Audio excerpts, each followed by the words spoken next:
All right, there we go. Hello, everybody. This is Starship Adventures, and I'm here with my wife, Carlotta. Allotta. My name's Ian, and we are here tonight because there's a big event going on right now.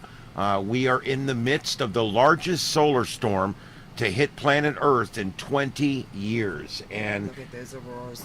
and we're going to go ahead and go right away to a shot here. This is a live shot that's from the northern hemisphere, and these are live. We're getting lots of greens and lots of reds so far. We've been watching this on and off for a few hours now. Danny's intrigued. And yes, I want to talk to you guys about this tonight. I think it's going to be a great show tonight for you guys because a lot of people don't understand solar storms and what might happen and what the risks really are. So we're going to talk very frankly tonight about what they are, and I'm going to try to dispel some of the hype out there. It's one of those kind of weird things. It's like, can a hurricane destroy everything? Yes. Is it likely that a hurricane's going to destroy everything? Yes. No. Well, maybe if you live here, but anywhere else, probably no. It's the same thing with solar storms. There's a chance every day that we're going to be completely wiped out, our entire civilization, by a solar storm. However, that is very, very rare. It only happens once every 50,000 years or something. So we're going to hope that's not going to happen. But I am going to talk to you guys tonight about the Carrington event, which was an event that happened way back in time. It happened in 1859. Astronomer Carrington was looking through his solar telescope that he had a special lens on so he could look at the sun directly with his telescope, and he witnessed the very first solar flare that humans had ever witnessed, or one of the few anyway. He had been observing them for a little while, but he observes this solar flare on the sun. And next thing you know, over the course of a few days, there's fires all over the world. There's train tracks shocking people to Look death. at the meteor. There's the meteor. That's too slow to be a meteor. It's in seconds, babe. They're That's something in a polar orbit or something. It's way too slow. At this rate, even at 1 frame a second, you would only see 2 frames of the thing. So okay, it's a UFO. it could be a UFO. It's entirely possible. If it's a meteor, it's a slow mover. All right, so there we go. There's we're going to be watching a number of different things tonight. We're going to just be hanging out and talking to you guys. This is very laid back. Hello, Victor. We've got Kit Kat, and we got Damn It Danny, and we got Victor in so far, and we've got a bunch of others in too that are a little more shy, and that's perfectly fine as well. You don't have to come in the chat to participate. I will tell you guys that it's an interesting night. I knew we had stuff coming in, but I didn't know how much, and so and how quick it was going to come in. We have 6 waves of energy coming from the sun. This is number 1. So these do also have a building up effect. Now let's take a look at how far north are you guys. Is there any of you guys that are north, say, of the Mason-Dixon line in the northeast? Yes. If you're north up there somewhere, you probably want to go out if your skies are clear and take a look. If you're a photographer, if you have a camera, any kind of decent, I've got mine right here. I've got it just in case it gets good. I've already got the right lens package on it, and I'm ready to go. I doubt I'm going to see them here in Florida, but you know what? Only a fool is not ready. But you take your camera, and you're going to want to take the lens cap off. You're going to want to aim it. You're going to put it on a tripod. Oh, Phil, you're so lucky. You're going to put it on a tripod, and you're going to set your timer on your shutter to keep the shutter open for a while. You want to keep that shutter open for, I don't know, several seconds, maybe 10 seconds, depending on what ISO you have it set at. but you want to do a long extended exposure. You may be seeing auroras, but you just can't see them with the naked eye, especially if you're in city lights. If you can get out away from the city lights, you want to train that camera directly to the north. You want to have a compass. Most phones have the ability to download a compass program so that you can walk around and see which way is polar north.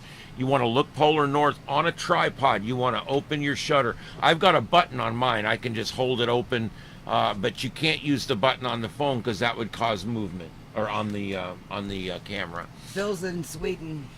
Oh, Phil is in Sweden. Sweden has some of the best That's what he's. aurora watching that there is, and Sweden should be in night cycle right now. So let us know what you're getting up there. I would love to know if you're seeing anything right now. Anyway. Aurora photography can be done with just a $200 or $300 camera. It doesn't. You may already have what you need to do that. So you may want to, if you think you have a camera that can do this, then you may want to do. You may want to look into it. Phones. There's apps you can download to be able to photograph lightning that will only take a picture when there's actually lightning flashing. A lot of people don't realize that. There's also apps that will do extended exposures with your phone. What it does, you put your phone on a tripod, on a clamp, and it actually will take 100 pictures and stack them on top of each other and do basically the same thing a camera would do to provide you with an extended exposure. And so that's an option too. But I'll tell you what, most of us will never get to see these things. It's a bucket list for me. They're very, very rare in nature, and these are some of the biggest ones in a very, very long time. Yeah, up in the Midwest, if you're up in the Midwest anywhere, or in the Northeast, you would be able to see. You might be able to see something tonight if your sky is clear. Number one. And number two, you can get away from the city lights. And number three, you're pointing north with the right equipment. Now, if you're in Canada or points north, you might be able to, we're maybe looking at a really good naked eye situation here, which would be great. The further south you go, the more you're going to need a camera to assist you to see it and photograph it. Yeah, they're coming in the morning over there. Yeah, I've already seen one thing that had the KP index at 9, Phil. So I don't know. They all are showing different numbers right now. I've got a couple of different ones up back here that are showing some crazy numbers.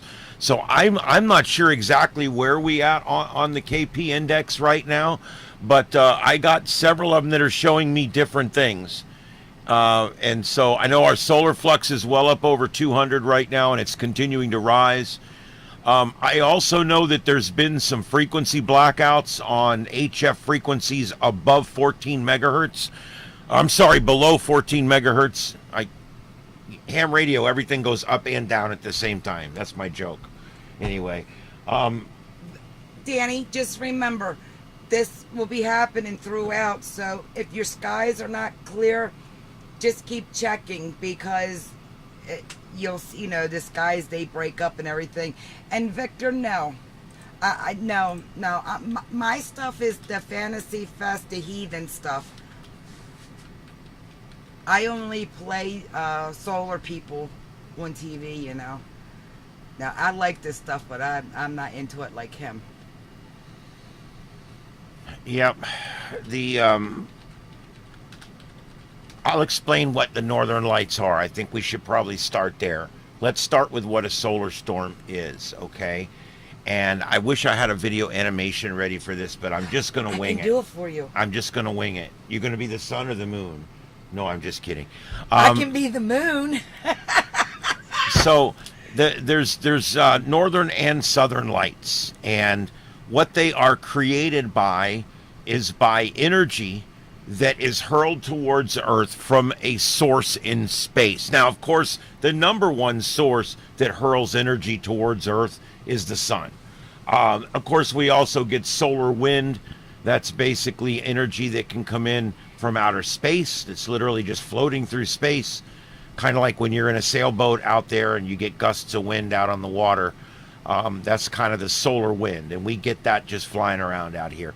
And you know, there's other various minor causes of energy that comes in, but the sun is pretty much the big reason why it comes in on us like that. And so basically, I'm going to show you another slide here. This is not a live picture. This is actually something I just want to show you.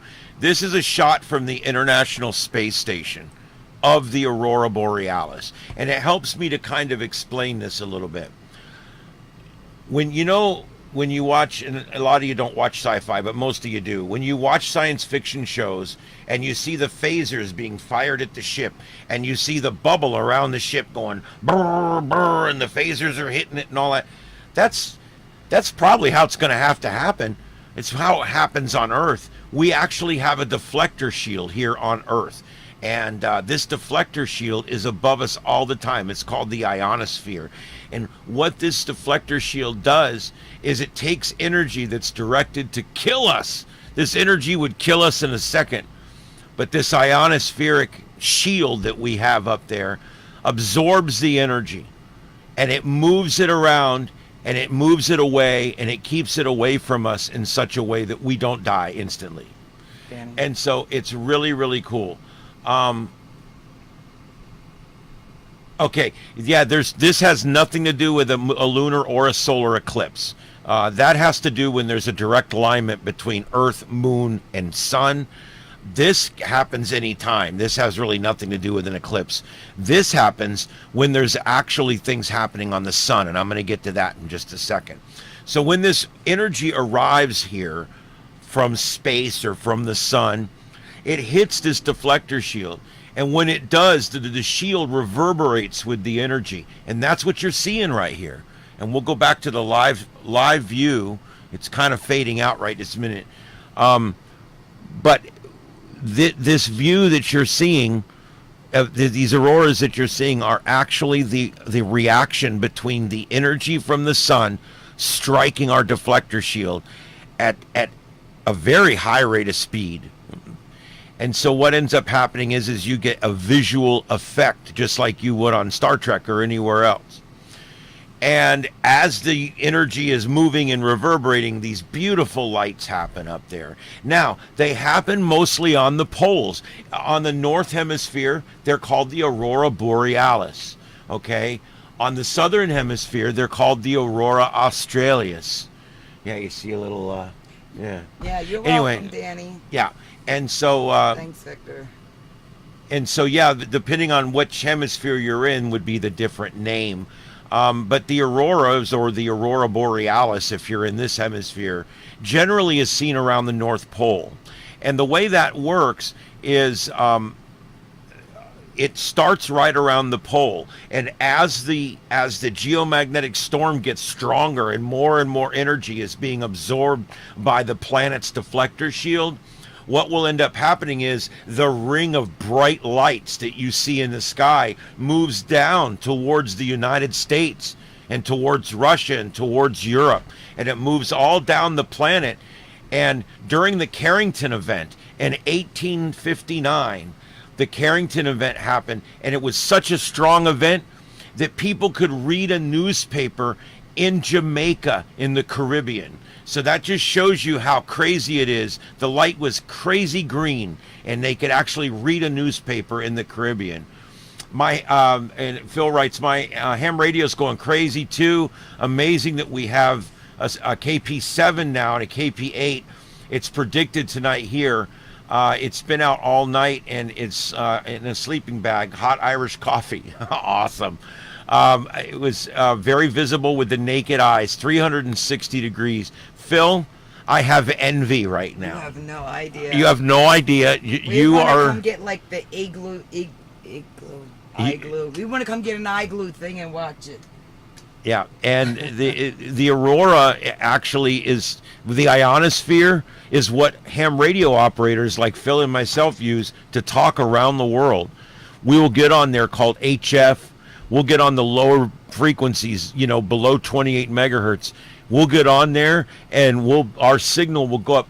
My antenna on my roof, on my big antenna up here, it looks like an upside down umbrella. It's called a hex beam, and I actually send energy, just like Tesla would, up into the ionosphere, and it bounces down 5, 6, 700 miles away, and I can talk to somebody with just a few watts, maybe 10, maybe 50, but I can talk with somebody with just a few watts, and it's really, really cool. We're in Florida on the Gulf side, like on the side of Mexico, face of Mexico. So we can't see anything. We're too far down. Yeah, Phil, this is amazing. I hope you're getting lots of pictures and video. If you send it to me, I will feature. I will feature it in a video. I would love to do that. Oh my goodness! If I was there, I would pull up a sleeping bag right there in the front yard with you, because right beside you. that's the best way to see this. I've always wanted to go to the igloos up there, where you can stay in a glass top place and watch the auroras. Guys, this is the biggest solar storm in 20 years, and we're on wave number 1 of 6. Now, let's go back and talk for a few minutes, and we're going to come back to ham radio. I'm going to talk some more about frequency blackouts and all that kind of stuff. And I am going to talk more about the actual risk to life and property from these storms, because there is, and we're going to talk about that too in a minute. But a lot of it's hype, and we're gonna look at that logically, okay? Yeah, guys, if you're north of the Mason-Dixon line right now, you need to literally take me outside on your phone, because you need to be looking for auroras. It could happen. They flare up. Look how bright this one's gotten on the camera now. This is live. These auroras will get really strong. I like the purple ones myself. Yeah. Are the you gonna tell them about Sprites and not the soda? Yeah, Sprites are a lightning phenomenon, but we could talk about Sprites at some point if we get back to it. Sprites are kind of like red reverse lightning that goes above the lightning storm into space. Really cool phenomenon that we as humans didn't even know existed till like 20 years ago, and we'll get into that. I want to talk about that later if we can get back to it. I'm trying to find a certain video that I'm looking for here. Anyway, let's yeah, I can't find it. Anyway, let me just explain to you what happens, okay? On the sun, what will happen is you will have a bubble of magnetism that will build up on the sun, okay? And this bubble of magnetism will get bigger. And the plasma, which is just a fancy word for burning shit on the surface of the sun, when that plasma rides up over the top of that magnetic bubble, okay? It's like this, and it's a magnetic bubble, and it's hollow, and this plasma rides up over the top of it. All of a sudden, that bubble of plasma, that bubble of magnetism will collapse. And when it does, all of that plasma collapses down into the star. And when that happens, it creates what they call a solar mass ejection, okay? A coronal mass ejection, a CME, a coronal mass ejection on the surface of the sun. And what happens is it splashes solar matter into space. And when that solar matter gets splashed into space, it hurls in the direction that it is thrown in. If it's Earth directed, that means that we will receive some of that energy here, and our deflector shield's going to have to protect us from it. He's saying that the space weather app is totally red with auroras. It's half of the states. He's going to check. Yeah, that. I'm going to go check that right now. Willis. Yeah, we're checking that right now. Oh wow, Jesus Whoa, God! not far enough down where we are. I know, though. but I've never seen it like that. Oh Jesus! Hold on, guys. We're going to pull it up. Being the good producer here, I want to get it all centered up here. Wait, is Maryland covered? Well, I see that's Florida, Georgia, South Carolina.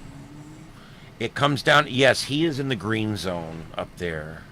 All right, so let's look at this. This is the Aurora Oval. Been watching this little graphic on spaceweather.com for about 15 or 20 years now. I've never seen it quite like this. People in red you have a 90 to 100% chance of seeing the Aurora Borealis. My Lord. We jump up and down when the green gets down into gets down into the Great Lakes. We start jumping up and down. This is quite a bit further than that. This is amazing. And for those of you who are in Europe, I'm going to move it up and take a quick peek. But yeah, it's definitely Northern Europe is all included in this. And of course, we're in night zone now. Now's the time to see them over the next probably, yeah, we're going to have about 7 or 8 hours of viewing time, depending on where you are. Wow, folks. Wow, wow, wow. As we watch these cameras tonight, All right, I sent word up there. yeah, we're actually we're texting family that we have up in that area up there in the Midwest to let them know We that can this take may care of be that, Lois. something, even as far south as Nikki in the mountains, if it's a dark enough position, possibly maybe with the right camera at this point. If I I mean, was at it's, the cabin right now, if you were nope. at the, No, huh? no, because George is not even in it. It's still, it's close enough that I would be up there trying to get, I would take long exposure Can we shots. get this in 2 weeks when I'm up there and I can send you pictures and you can cry? It could be. We're still going to be in this in the zone. Now, what I am watching over here, and just to show you, I'm keeping an eye on this. This is Radar Omega. Radar Omega lets me know of power outages, and I'm looking for power outages. These ones over here in Denver, over in Colorado by Pueblo, those are caused by storms that went through earlier today. And all these ones down here in Alabama are from last night's storms that went through. So I don't see really, and I believe these here, although I'm not sure, but I believe these are storm related here. And it's not that many. So I don't see any widespread power outages. Why am I looking for that? Well, we have to watch tonight because there could be some widespread power outages with a big solar storm like this. The grid is under pressure right now. Now, it's designed to handle this pressure. It should be able to hopefully handle this pressure. But if there's a failure, if something were to happen, it could knock out power for a lot of people. This is something that's quite large, and I want to go back and I want to finish the discussion we were just having as we go back to a live view. In this is compliments of the real PAX, the real PAX, and he is broadcasting this live, and we appreciate using this spontaneously here through our broadcast. All right. I want to finish telling you, as these things leave the sun, as all this energy is spelled off away from the sun, and it's hurling towards Earth, most of it misses Earth. Earth is literally like a speck of dust compared to the sun. It's so small that you have no idea. So most of it misses. The little bit that hits us, we have to absorb. Hey, V. But right now, we're absorbing a lot of power. All right. Hey, VTX, what's up? There's VTX, and Lilith is in, and damn it, Danny and Peggy. There's so many folks in right now. Phil, I appreciate all you guys coming in, and Victor. I'm going to kind of keep looking up there to see who's in tonight. We are taking questions in the chat. I have been explaining through the night here. Don't ask me any. We are broadcasting live tonight as long as the internet holds out from our studio here at our home in Southwest Florida, and we are watching what is the largest aurora oval we've ever seen. What this map shows you is anyone that's in green has a 10 to 50% chance tonight of seeing the aurora borealis. Anybody in the yellow is 50 to 80, and anybody in the red has an 80 to a 100% chance of seeing the aurora borealis tonight. I can't. What? I'm just in a mood and I can't. V's got some questions for you. When is it coming to Alabama and whatever the hell that is. VTX, to play off the joke from the solar eclipse, I don't know how much debris you're going to get in Huntsville.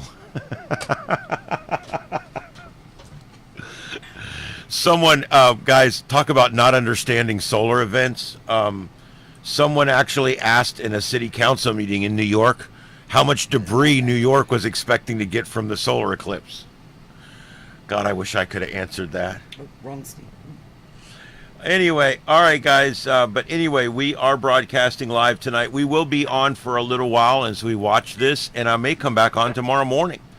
We'll be watching this through the day tomorrow as well. This is going to go on through the day, not only through tomorrow, but on into Sunday morning as well. We're also looking at the potential for radio blackout, and what that basically means is that people can actually, on low band radio, the radio will completely go out because the ionosphere gets so upset with energy at that moment that when your signal gets there, it just gets washed out and nothing intelligible makes it to the other side. And therefore you get what you call basically RF blackout, which happens during these solar storms. The RF blackout happens just moments after the CME happens on the sun, or whatever happens on the sun, that we get this intense flash of energy that creates the solar blackout. Later, we get the energy arriving a day or two later that causes what we're seeing tonight. All this events happened a day and a half, 2 days ago on the sun, and now we're just seeing the energy arriving here. Was there a question? Yes. Peggy, you want my answer on this, or should I ask him and have him answer? I'll give you mine. I think it's the different kinds of space dust that hits the reflector, the deflector shield, and it bounces back. That's why we get colors. But that's not right, is it? No, actually, the colors are quite a mystery. The colors are a phenomenon that's not completely and fully understood by scientists. We believe that it has to do with the color intensity and the frequency, and how it interacts with the thermal layers and stuff in the atmosphere. But the truth is, I've read different white papers on it, and there is not a scientific consensus exactly as to what causes each color and how they are produced. Could that be causing, excuse me, y'all, could that be causing problems with that? Nick, if you can see us and hear us, we're going to find out. Maybe this is playing into the internet some. I don't know. It could be. Sometimes maybe go out and try to come back in. What you could try is a different browser. A lot of times problems can be resolved by just trying a different browser. If that doesn't work, I would try a full restart of the system. Let's see here.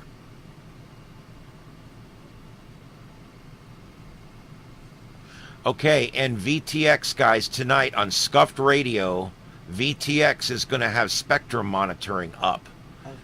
And there won't be anybody necessarily live commenting, but he's going to have a spectrum up that you can monitor, and you'll be able to see when the radio blackout happens, because all the little spikes from all the people talking suddenly go dead, and all you have is a flat noise floor, and that's pretty much what you should expect to see during a solar storm when we're having radio blackout. There you go. Now, let's talk about the next thing that people want to always hear about. Is this going to kill us all tonight when we sleep? The answer is quite possibly no. I don't really think it could do that. Could the energy from a solar storm rip through the deflector shield and come through the roof of your house and burn you alive? Well, it happens once every 100,000 years, so chances are probably not tonight. The biggest thing we have to worry about from solar flares, as far as like anything happening, I'm going to tell you what would happen. Let's say this got like a lot worse tonight, and the power grid would go under a lot of strain, and we would start to see areas of the grid going up and down. And when that happens, it creates even more instability along the power grid. And as that instability crawls its way along the grid and more stations going up and down, having overvolts and undervolts and spikes in amperage and everything else, the system will eventually fail. And when it comes down, it's not like the time the drunk hit the pole at the end of your street. It took them 4 hours to get it back on. This is the kind of power outage that you have to rebuild the system from the ground up. So it could be anything from a couple of transformers going out because of the load, all the way up to the entire system has failed, which means we don't have enough stuff to replace it. So it all has to be built in factories that don't have power. You can see where this becomes a real problem. And I want you to think about this. This is a little scary. In an extreme situation like the Carrington event, I don't again think this is going to happen this weekend, but in an extreme situation with an extreme solar storm, the internet would fail, the power would fail, and there would be no communications. But even worse than that, even worse than that, is it would all not just fail, but it would fail for a long period of time, and it might go out pretty much, with some warning, maybe without warning. Some people have warning on this event, but the one thing we didn't have during the Carrington event is power lines all over the planet. All we had was a few lines running across the country that telegraphs were sent on. And those telegraph stations, a lot of them caught on fire. Others were able to send messages without their generator being on because, believe it or not, that power was being collected up by those lines. Well, think how many lines we have now collecting this power. Eventually, these lines could connect so much power that your power company has throttled almost back to nothing, and the lines are still energized. This is a crazy phenomenon that happens, and we don't know exactly what's going to happen if something that big happens. So it's why we watch these things.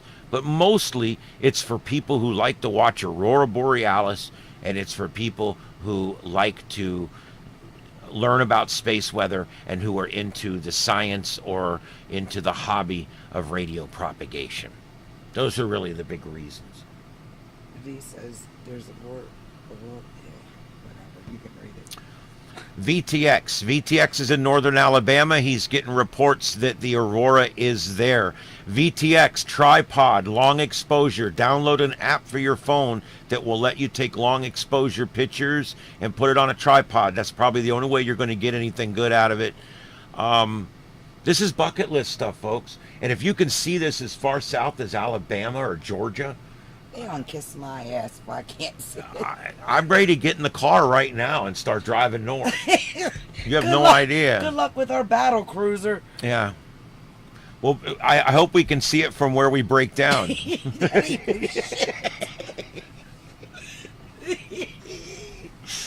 Oh, Lord. But anyway, we are keeping an eye out for all that. Does anybody have any questions about any of this? Yes. Yes, I've had that nickname before. They called me Egon for about 10 years after Ghostbusters came out. Joe's worried about, anyway, Joe's worried about the Mandela effect and something about some equipment. I don't know. I saw something about equipment. I don't know. Oh, the Mandela effect. That's another. I could do a whole show on the Mandela effect. We could go there for hours with that crap. Yeah, if you guys would like to see the Mandela, we could do an entire show on the Mandela effect if you guys wanted to, because that's a really neat phenomenon where millions of people remember one thing, but the truth is something different. And people like me believe that it's either A, a glitch in the Matrix, B, some kind of unknown brain phenomenon that we can't quite wrap our head around. What? Or C, the timeline's been changed and our brains have not. We'll talk about the Mandela effect in an upcoming episode right here. No, you can't. What? No, you can't. Can you really, or are you just messing? Holy shit. You're seeing something that's on my bucket list, you prick. Jesus Christ. Sorry, everybody. I had to say it. Excuse the tender ears there. If you can see it, Danny, Lillis, y'all get your asses outside. Oh, perfect. Always look due north. Yep, polar north or due north, yes. Hey. Send up the drone. Send out the fighters. Are you kidding me? Oh, my God, dude. Dude, kiss my ass. I'd drive up to the mountain. But that's just me. Now, like I said, guys, stop. You could see it with a camera that can take a long exposure. I know a lot of you don't have that ability. You suck. Yeah, the KP is still rising. As they said, yeah, we've got a picture from VTX. And yes, we've got a red hue in the distance. You suck. And you officially suck. All right. Well, look at the brightness of the live stream that we're getting. That's via the Real Pax, PAX, the Real Pax. And I will make sure to have his link in the description of this video once we're done with it. He's got a great thing going there. He's got a bunch of viewers on there checking him out. All right. Christ, Lillis is going to climb trees. Lillis, you better watch it. People be shooting you in your ass thinking you're a Sasquatch up in there. Can't be hurting my girl now. Don't make me come up there. Wee. I don't know what that's all about. I haven't figured it out yet. Just give it time, honey. Give it time. We've got hours all night long. At any time. I know, isn't that's crazy. Stop that. Yeah, turn that off. But I want to leave that. I want to leave the stats up. Okay, so there we go, and we are still continuing to watch this. Let's see here. And I'm checking my other feeds to see what we have. And I'm also, guys, look at that. My number one go-to. Look at that. Look at the auroras on the screen, guys. Holy shit. Can we get some purple? The green's the biggest color. I carry green with me 24/7. My whole life, I want to see purple. Phil says, Florida, get ready. We are prepared. I have a tripod at standby. I have the right lens on the camera. Come down far enough to where we're at. Because if they get it in Tampa and we don't get it, what, we're 2.5 hours down from Tampa? Yeah, we're 2 hours south of Tampa. Yeah, there you go. It needs to come that far. Luckily for us here, our town is south of us, so looking north, there's a little less city lights. But we do still have inundation of city lights here, unfortunately. This is South Florida. There's one thing we have down here. Or people from up north and street lights. God, look at that. Oh, the Hawaii cams tonight. Yeah, it's still light now, but we'll be watching that later. About 1, 2 in the morning. No, yeah, wait a minute. I do this every night. Why don't I know the times now? Yeah, anyway, about midnight, 1 o'clock, when it starts getting dark in Hawaii, on the Hawaii cam that we watch on my channel, when I used to come live. You will again, damn it. Channel. All right, guys, let's take a quick look over at spaceweather.com. Spaceweather.com. This is not an ad for spaceweather.com, but if you use anything but spaceweather.com, you suck. Can we lie to them and tell them that that's red? Yeah, on I got a security camera right now, and I'm seeing red on the horizon on the north security cam. But it can't be. It's got to be a lens flare or something. There's just no freaking way.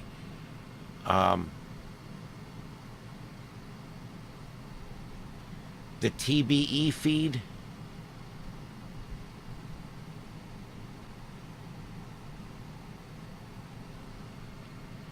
Anyway, I wanted to quickly look at this. These are some photos they took earlier. but they're up on spaceweather.com. The latest update on here, the biggest geomagnetic storm in 20 years is currently underway right now, and it has reached a category G5. It is considered an extreme event. Sky watchers anywhere in the United States with dark sky locations should be ready to photograph auroras, even at low altitudes. Get away from city lights and look north, polar north. There is an app that will show you north on your phone. There's an app that will do extended exposures on your phone. I just don't know what they are. You'll have to look them up yourself. But you can do that.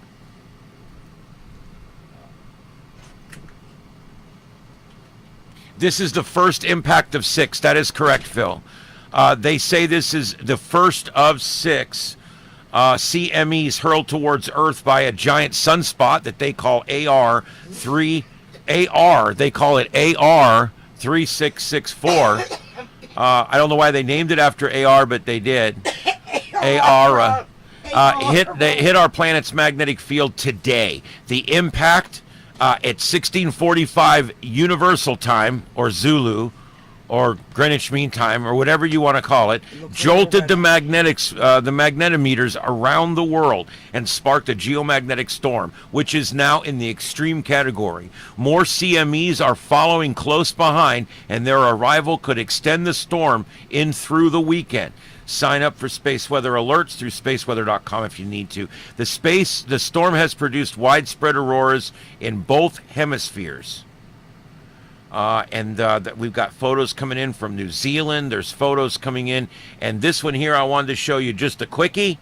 This came in from France just a few hours ago. France. That's 47 degrees north. It looks red out there. It looks reddish out there. And guys, we're going to take about a 3-minute break. I need to run inside real quick. And I'm just going to go take a look. I mean, I'm looking past street lights and stuff, but I'm seeing it on the damn camera. It's the moon sitting over here. I've got a red glow in the north sky. Yeah. You need to walk out there and look around. All right, guys, I'm going to go look at that. I'm also going to work on my camera a little bit, and then I'll be back. So I need 5 minutes on a little break here for 5 minutes. I need you guys to hold on for me, okay? Can you guys do that? I'm going to put you back on. Hold on tight, ladies and gents. Hold on tight. Going to put you back on the live cam. This is Starship Adventures. My name's Ian. I'm here with Carlotta Alada, the live coverage of Solar Storm 2024. I'm going to be the first one to say it. Oh, Lord. I'm going to be the first MF to say it, okay? This is Solar Storm 24, and you're watching it live here on Starship Adventures. And we'll be back in just a few minutes. Don't go anywhere. You're not going to let me babysit? You want to babysit? Do you trust me babysitting your people? I would love for you to babysit. I thought you were walking outside. I just went out there. Yeah, that's cool. I'm gonna turn that. How quick can it change? I'm gonna leave it right here for you. I'll be right back.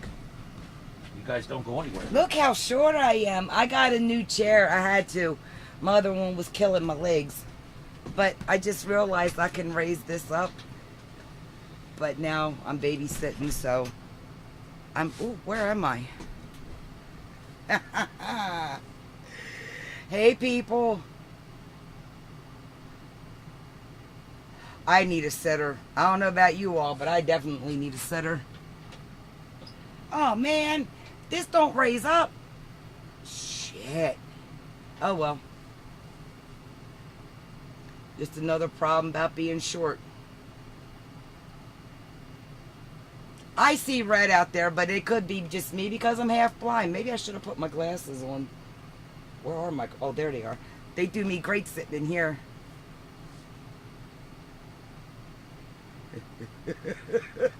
Peggy.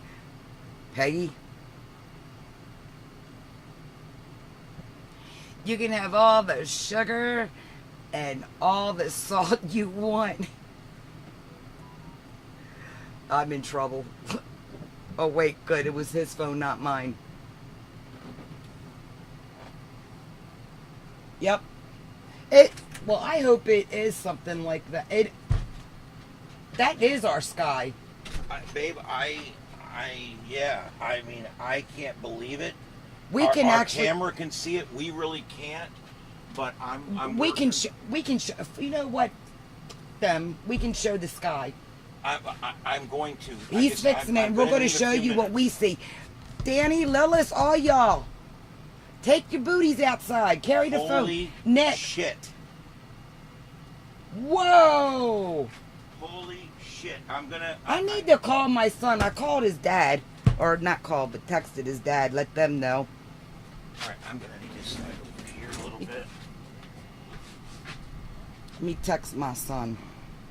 Tell him, go look at the sky, boy. Go look at the sky, boy. There you go.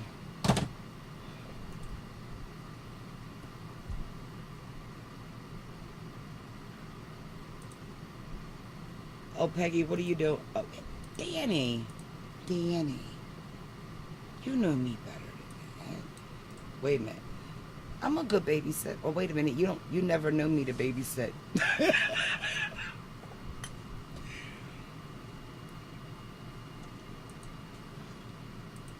Wow. It almost looks like that France picture, but it looks like a what do you call them things? A fire, like way in the distance. I'm coming. Why? Why is a very crooked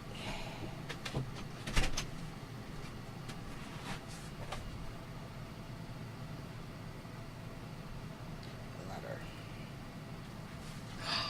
Oh man, that's even prettier that way. They're not seeing it yet. Y'all just wait. I got to get it all set up. It seems to have faded out when I pull the camera like that. Well, don't wait too long. It'll fade out.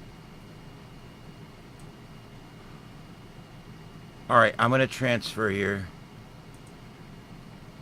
That's what we're seeing here on our cam. And my cameras are a lot more sensitive to light than the human eye. And I believe that is shooting due north. Due north would be just to the right of those two trees.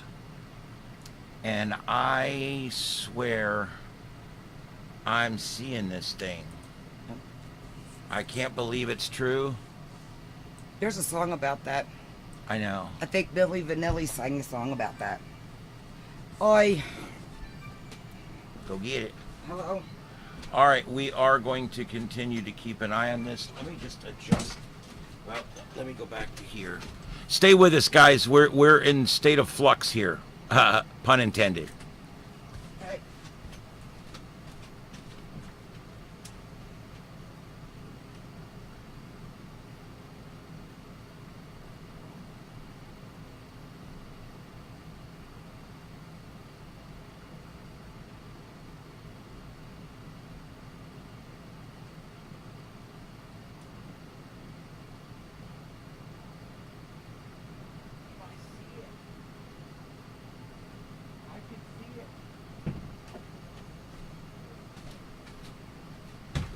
Oh my God, guys. I just turned my lights off outside. Look at this.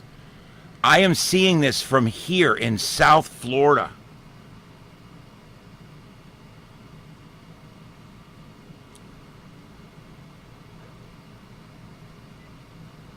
Yeah, if you've got neighbors that can shut off their lights, I know sometimes it's hard with dusk to dawns and things, but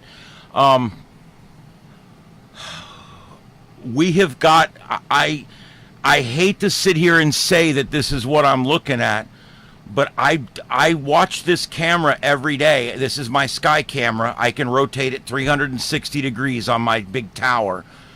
And this is the first time I've ever seen a red sky to the north like that. And of course, the sunset happened 2 hours ago, so it's not that. I can't believe it's true. Let's take a quick peek back over here. This one's still going pretty good. Sorry, guys. I'm a little giddy right now. I almost believe that we can see the Aurora Borealis from here at the studio in Southwest Florida. Oh my God! I almost think I need to call somebody or do something. I almost think my son should have been a blonde. We're live, babe. I'm sorry to you blonde-headed folks out there. I'm talking about the bottle dye blonde because it soaks in your brain and makes you a dingbat.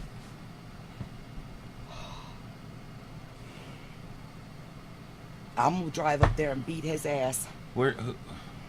That's up there. Mm-hmm.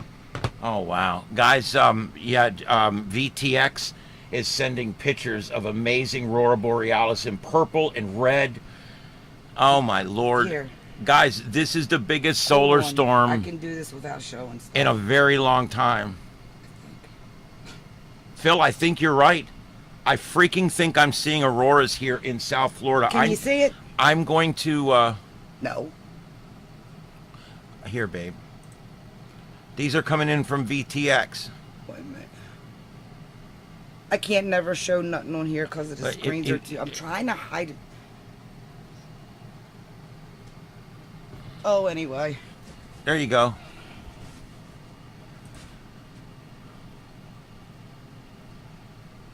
Wow. Holy crap, folks. Taking a quick check for power outages. Don't see anything yet there, and we're back to the live. Out this morning. Yeah, I mean, the ones we see there we know about. Those are the ones from the storm this morning. There's still like 100,000, I think, plus up in the upper parts of Florida. I'll be back. That are still without power from all that this morning. All that craziness. So anyway. Meanwhile.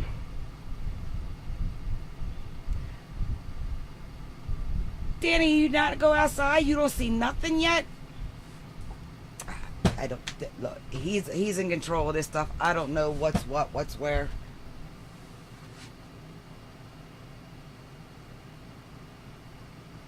The tornado warning, the first one went off this morning, I think 6 or 6:30, after, of course, earlier in the evening after it calmed down. There wasn't nothing else, and until like it was like 6 or 5 after 6 when the first ones I heard go out, because I up all night.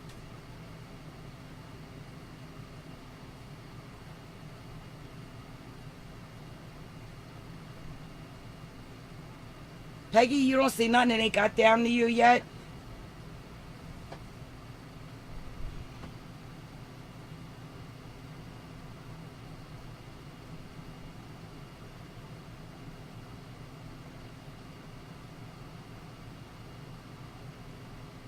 I don't know what that is. I guess, like other people in here who know that stuff, I don't know what that means, Phil. I know what a waterfall is. That's about it.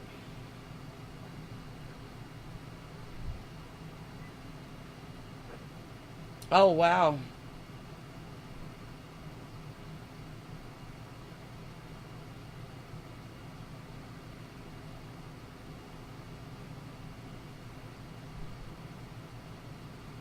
Oh, Peggy, it is gotten to you. Oh, awesome.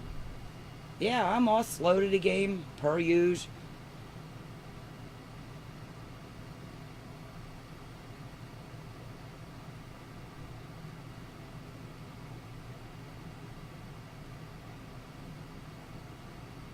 Nick, do you see anything outside? If I would think it would be over far enough for you to see. If he's seeing it, they got to be seeing it in Maryland, but I probably won't hear back from them. They're busy.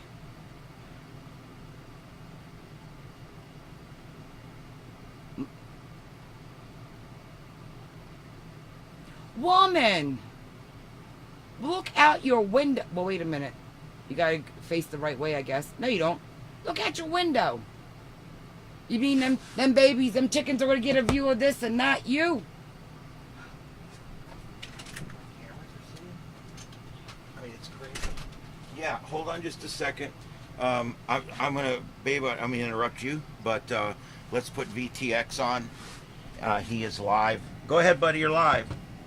Yeah, so You I'm suck. over here in northern Alabama, and we can see it. It was more intense a few minutes ago, but it's visible. It's red, and you can see the bands, kind of like God rays or sundogs, shining up from the bottom of the horizon up, and it's starting to permeate around the horizon. So at first it was just due north. Now it's starting to actually circle around towards the east and west. So it's not a full 360 yet, but it's making its way that way. And it's really, really strong. With a camera, with a simple cell phone camera set to night mode, you can get amazing pictures of it. And with your eyes, you can see it. Yeah, see, you're seeing it there with your camera. That's incredible, man. Yeah, it's Dude, getting lighter. Yeah, it's starting to that's brighten even up brighter. again. That's even brighter than it is here right now. It almost looked like. Now, Well, it was. when we go out and look at it, Joseph, it's not quite as bright to the naked eye. When Well, we yeah, I know, but all still. we really see is kind of a red haze. But then when I turn on the camera, I can almost see the pillars in it. I mean, it's crazy. Okay, then it definitely made all the way down there. Nope. Wow, well, that's one hell of a geomagnetic storm, man. Wow. You ain't kidding, dude. Holy crap. Let's see here while we're checking that out. Let's go back and take a look. I don't know that they've updated the Aurora oval, but this is what we're showing right now for the Aurora oval out there, and it is definitely showing down into Tennessee for the green. I believe right now that it's a lot lower than what this is showing, obviously. It 100% is lower than that, because that green ring indicates like the fringe edges of where you should be able to see it. But you're seeing it down in Florida, so it's definitely way bigger than that.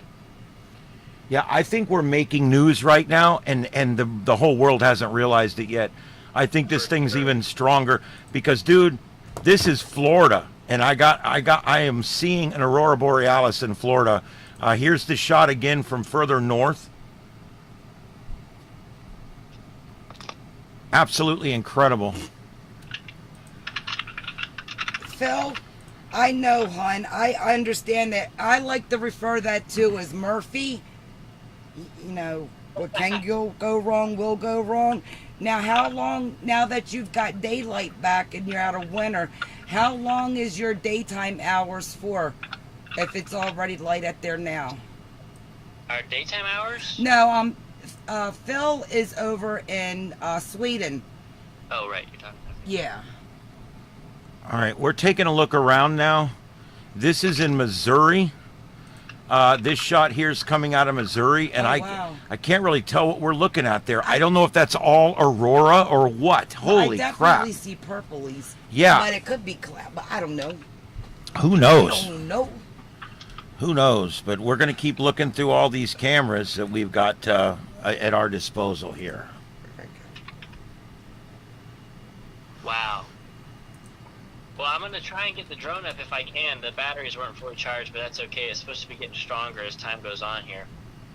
But Yeah. I'm looking at the HF spectrum, and it doesn't appear to be affected like at all. It's kind of weird. Wow. Yeah, I know. People will tell you when the solar activity goes up, the HF goes off. I don't know, man. It does crazy things, and some of those might be good things.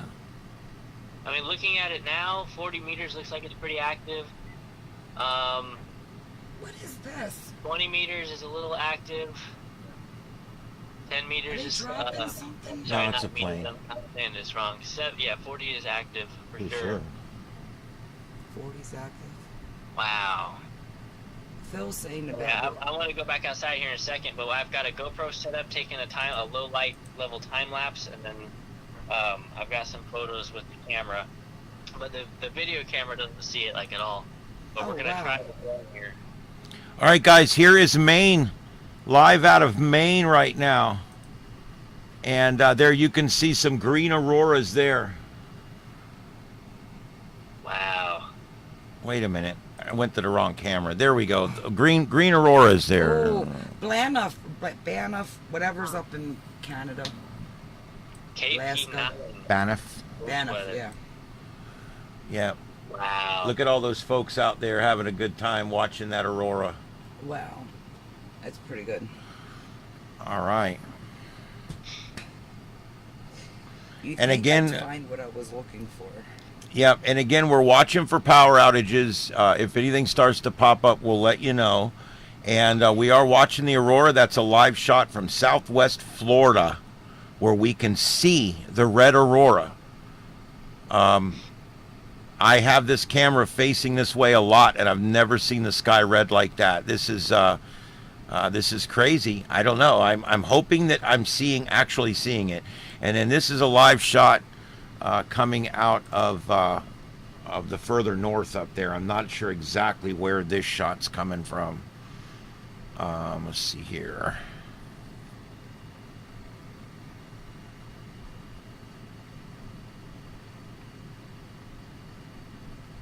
There's a lot of people. There's a lot of Aurora cams popping up that are just ones like for tonight. They're just temporary ones. I'm trying to find some that are showing anything significant at this moment. Yeah. I am just so very surprised about that red. I don't know what all that red is. It's just crazy. It's kind of fading away. It's fading away now. But it definitely was there earlier, for sure. Did you go look, Nick? No, I get you, Peg. Our cameras are recording it, our security cameras, and then whatever's in here. Yes, Victor. There. Oh, we lost Joseph. He'll call back. Yeah, just watch this so that people can't see. Turn the brightness down. There's cameras that I watch on my channel. One's in Banff, I think it is. One's in Calgary. Maybe that's the one that's Banff. There's a couple ones in Canada, like over in Canada, that I watch. I don't know if there'd be any, like, say, in Ottawa, but probably.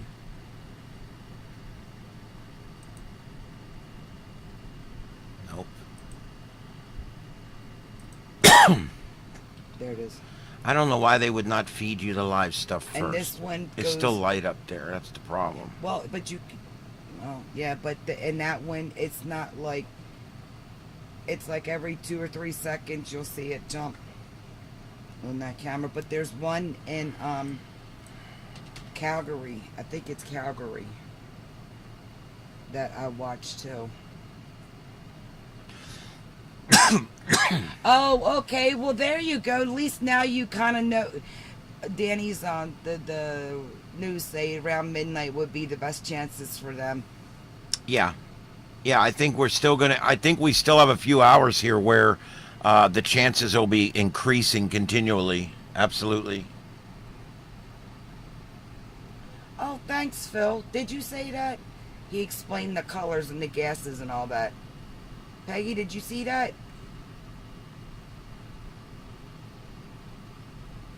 Yep. Yeah, and it's funny to listen to the scientists argue about all that, but what you've got there is, I believe, probably what's going to end up being the consensus eventually. Definitely has something. It's just such a neat scientific phenomenon to watch. Where's this one? This one is That's the one you. Boston and Maine. I think we've already showed Yeah. this once, but there's Boston and Maine, and you can see it there. That camera's not really set up, it looks like, to take pictures of auroras, so it's All right, honey. I love you too. Good night, hon. Sweet dreams. alrighty. Well, have a good night. Nick, I got a quick question I'm gonna ask you before you hit the button, but I'll text you. All right. I should have done a picture with chickens watching an aurora borealis over a farm in the mountains. Oh my gosh, yeah. That would have been good.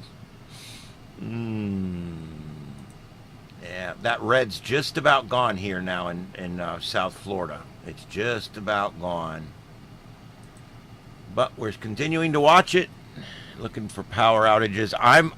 My big concern tonight, guys, believe it or not, is this is a big enough event that we could see disruptions in power grids around the world. Then that would be the one thing that that would be a really bad thing that could happen.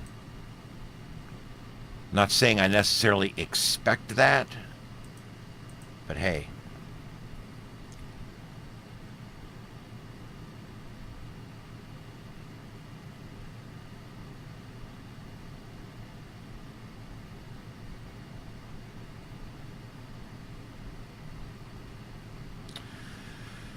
All right. No, I don't see any mainstream news coming up with anything major here.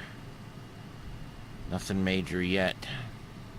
If it continues like this, we can slide right through something like this and hopefully not have any power disruptions. Now you got to do the pick like that for. Yeah, That's what I'll she do it. said. Yeah. I'll do it tomorrow. I will do it tomorrow. Well, that is really cool. Yeah, it's gotten lighter out there, but look, you got like these trails. See, it's like trails. Yeah, that I think's lens. But that behind the tree, it's definitely behind the tree. So and it's moved over because it was. Yeah, over it was over moved. here. Now it's over here. It's moved 2 or 3 times. So. Oh, really? And it almost I completely love lava goes lamps. away, and then it comes back. I've got a glitter lava lamp. It's not really a lava lamp, it's a glitter. But it's purple, black, and silver. Works for me.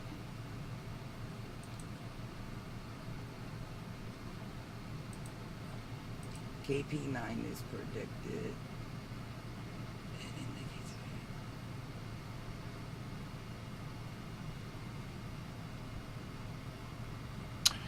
Phil, I know that's what I'm worried about, buddy.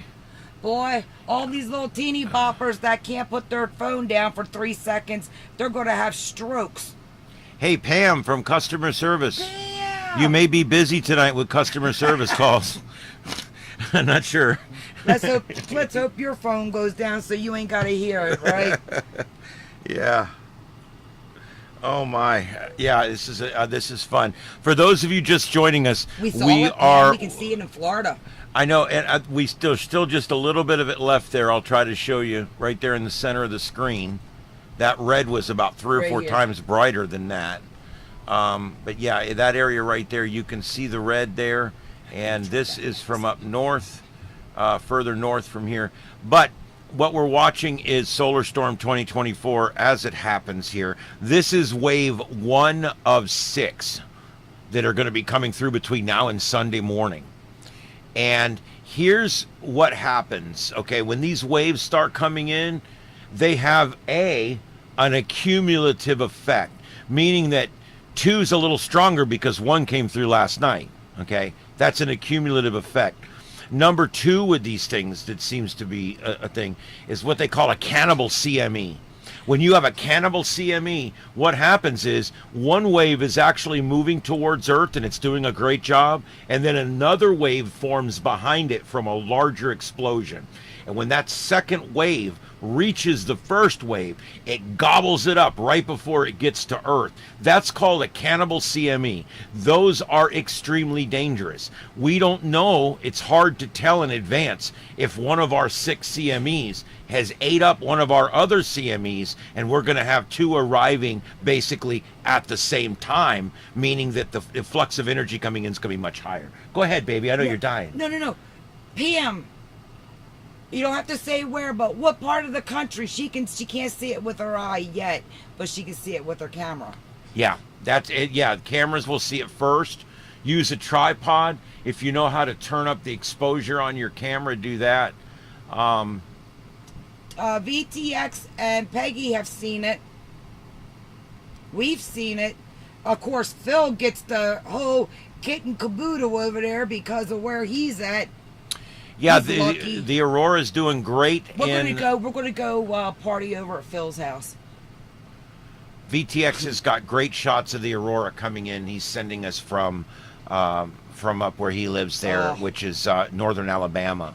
So They're amazing. we know that it's as far south as northern Alabama, and we believe that's what is. It's gone now, pretty much. But there was a big red thing right in the middle of our screen earlier. I'm going to check my local news back home in Baltimore and see what time they're saying, because other people are saying like they're giving you different times to like go out with when would be the best time to see it. So I'm gonna check my local news back home and see what they're saying for the Maryland folk. Can you take it for just 3 minutes? I never got that drink. Yeah, while you're doing that, can you grab me one? Yep, I sure can. I'll be right back. So if some people are being told 12, Sweden looked like a laser show concert. Keep rubbing it in, Phil. I can change my flight plans from where I'm going in 2 weeks. Come over there. Don't make me dust off the old passport. That girl's been locked away for years.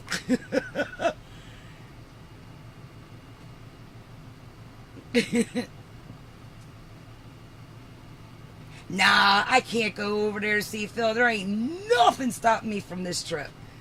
It's gonna be so much fun.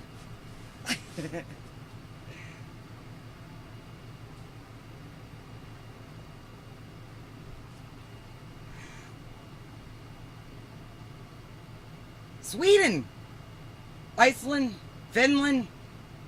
I'm down for any of them. I prefer to be there when it's dark and not when it's like light.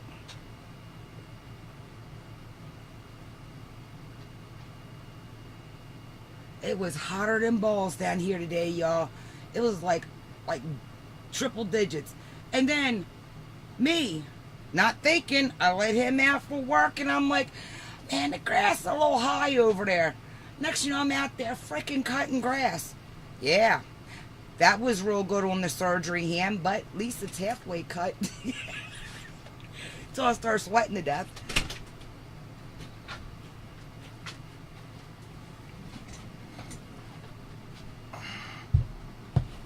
Hey, catch a chopper, they can drop me off on an old rig in the middle of the ocean. Hey, I watch that shit on YouTube's, but it's like they play that heave ho song. Dude, I'm sitting there rocking with the video. Makes me sick.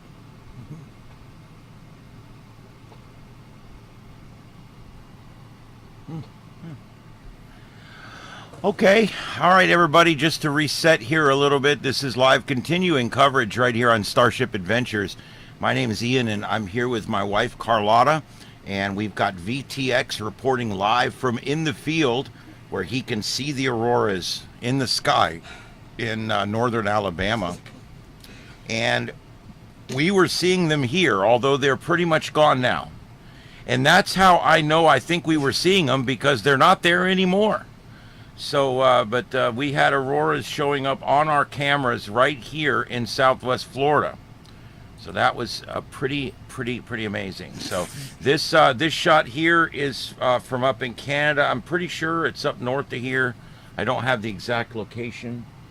I don't have the exact location on that one, but that's cool.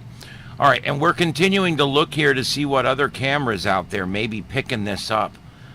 It's kind of an amazing night here if you really think about it.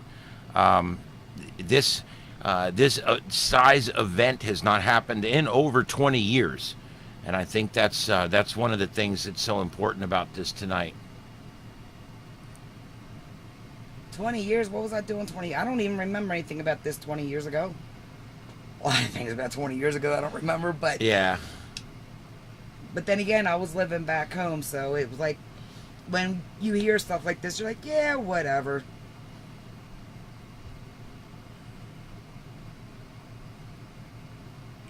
Okay, yeah, VTX is reporting that the colors have died down now, but he's still getting some white streaks up there. And yeah, Peggy, that's a great song.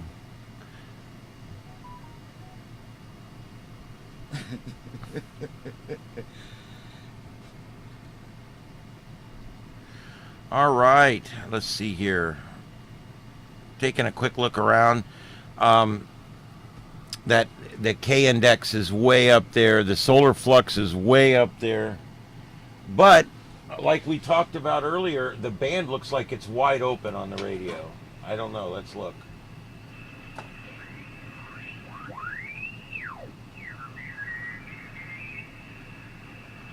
Telling you, you tune them in, they better pick your ass up out of the bed and leave me sleep. Well, I never sleep, but yeah, they just need to leave me on this marble. I don't want to go outer space. Not that way. Truth is, I hear no one speaking. There's a few of the beacons or whatever they are out there, but I don't. I'm wheeling all the way through 20 meters, and I don't hear anybody. Let's go up to 40.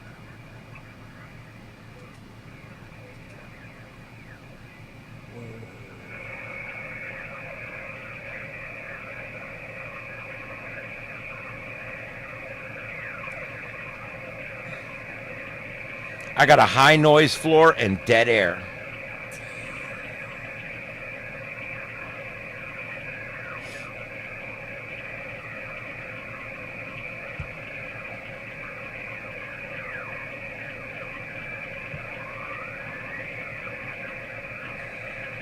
Wow.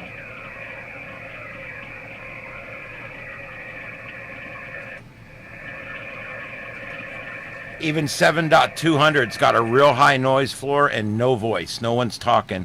That channel's usually always got somebody Hi, talking Sean. this time of night. So, hey, Sean, how you doing, buddy? I don't know. No, I don't. I do. God, what do I have back here? I do have a Kenwood HF receiver back here. It's an HF receiver. And then my big rig down here is an ICOM 756 Pro 2. And then over here on my tree, I've got a couple of Yazoo 2500s, the M2500s that are old VHF radios. And then I got a couple of TYT 9800s that I use for just about everything else. Yahoo! And then I got a couple of other Chinese radios that are either haven't blown up or will blow up. Chinese portables do great, but Chinese mobiles, on the other hand, sometimes not so well. But anyway, yeah, I got a bunch of different ones, but my ICOM 756 Pro 2 is my go-to for HF. It's what I do on my phone on.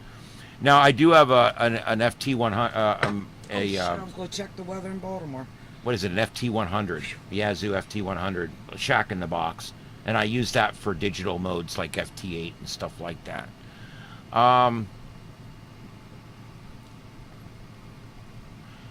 Yeah, we try. This is our not only our shack but our studio, and it's got a little bit of everything here. We can do broadcasting on many different levels.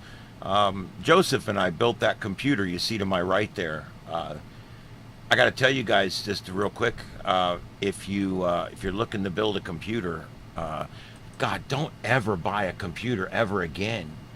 Build one, man.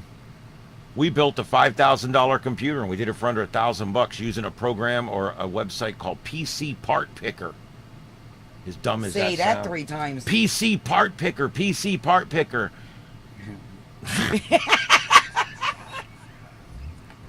Biggie Smalls, Biggie Smalls, Biggie Smalls.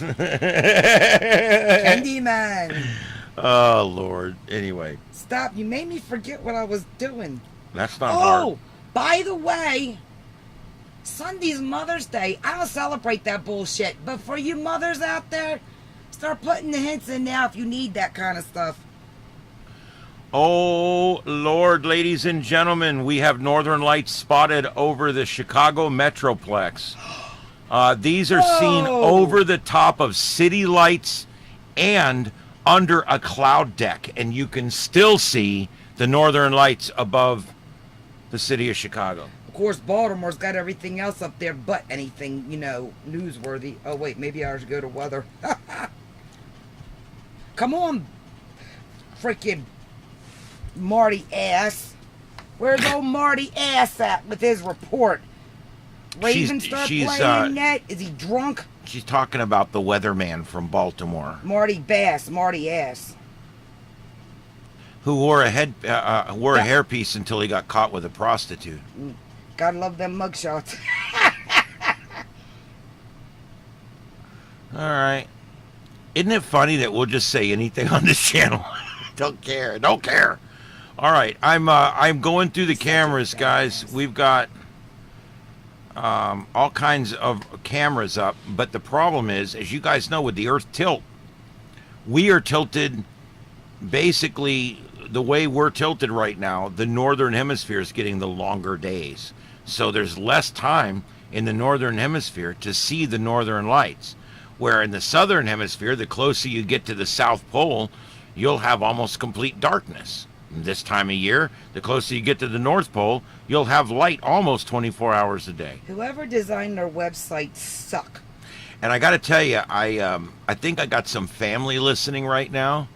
I would definitely call those family members that we have in Alaska right now, because it's the middle of the day over there. I mean, it's we're like early evening, late afternoon there. I would call and make sure that they're getting all this. My gosh, I have family in Alaska on a cruise ship right now. So this might be an amazing shot for them up there. It might be. Well, apparently CBS don't know what they're doing, and whoever designed Baltimore, WJZ, get your shit together. Your website blows.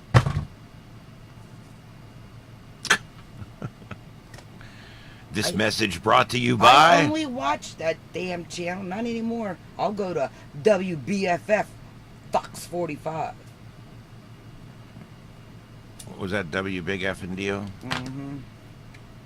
So you got to watch. Sometimes these ones will put on these beautiful pictures of an aurora with music, and it's live, but it's not live.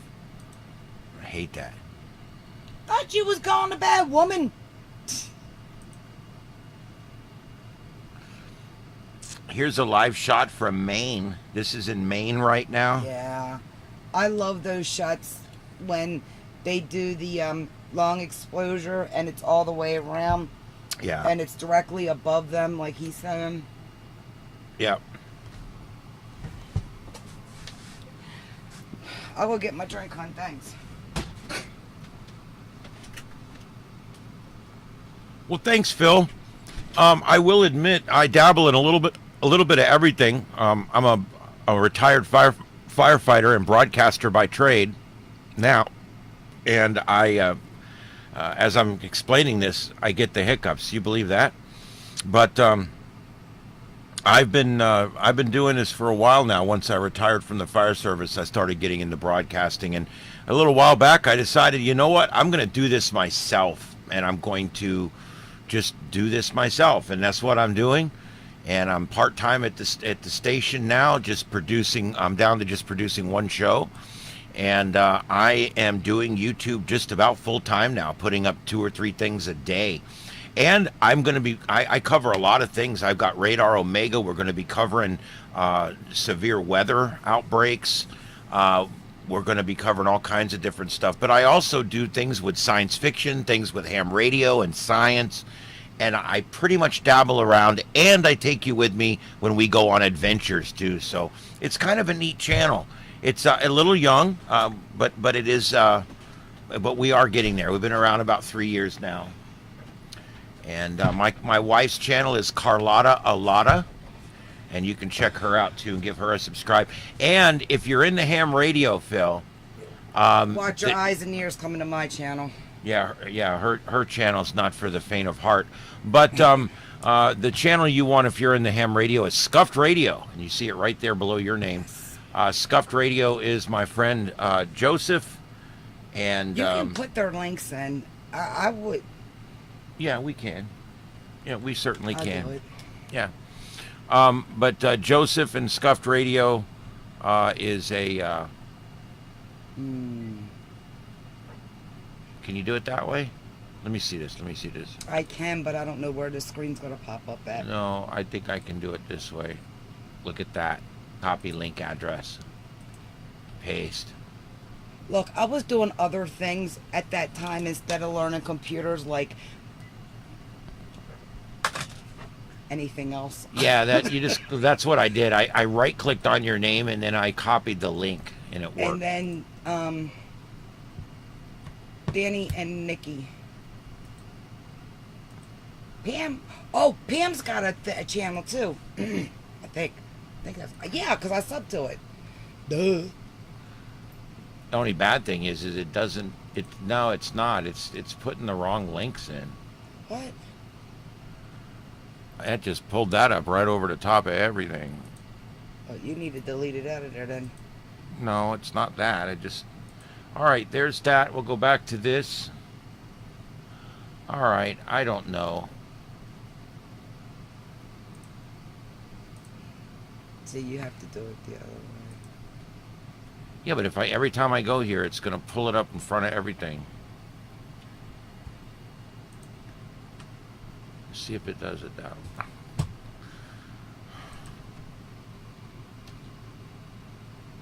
That worked. All right.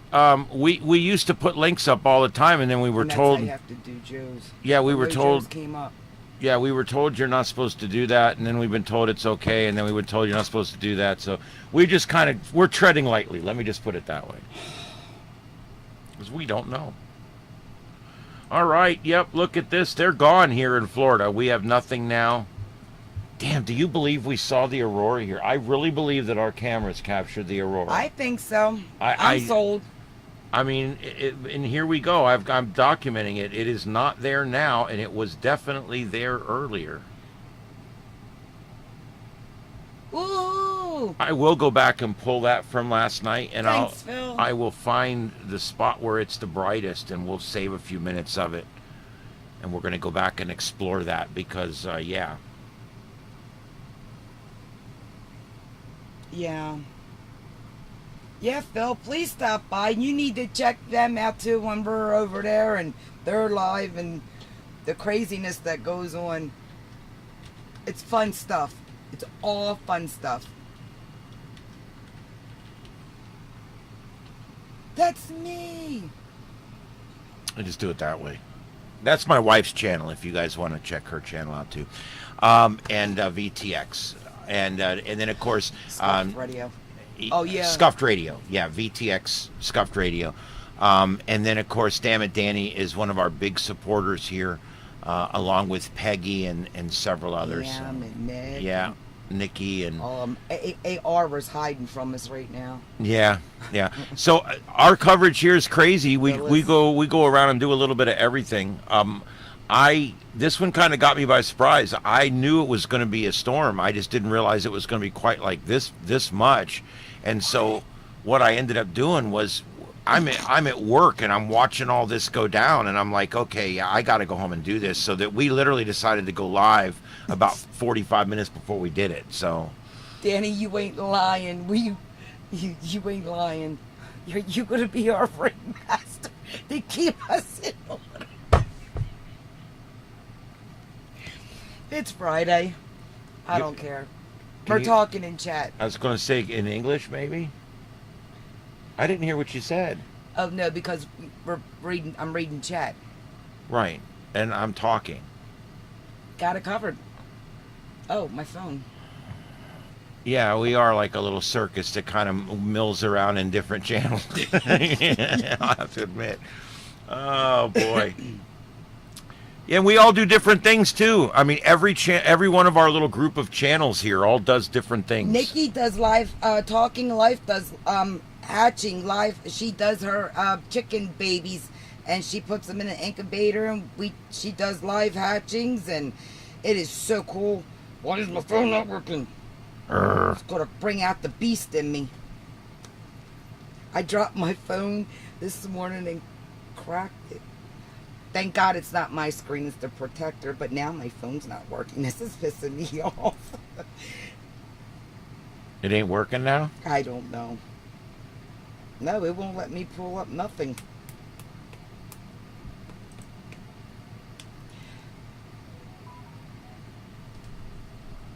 I'll get it in a minute. No, it ain't broke. It better not be broke or I'm going to cry. You will see me. Y'all will see me cry. My phone ain't worth nothing. Of course, can't afford another one right this minute, so.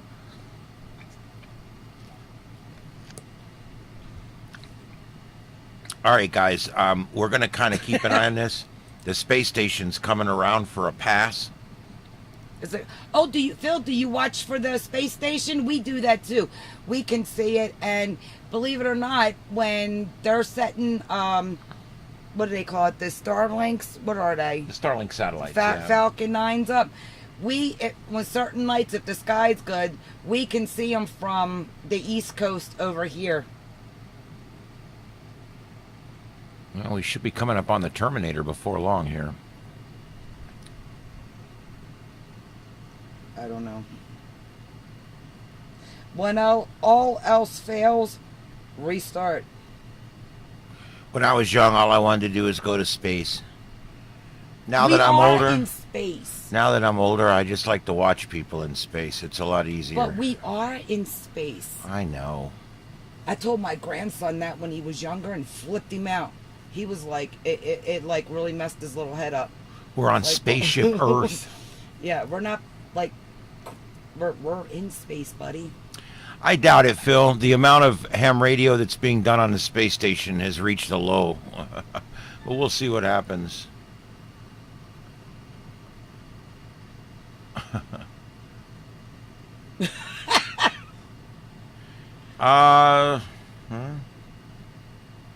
It's purported to be live. No, honey, you're fine. My phone's not charging right. Murphy's been with me today. You have no idea.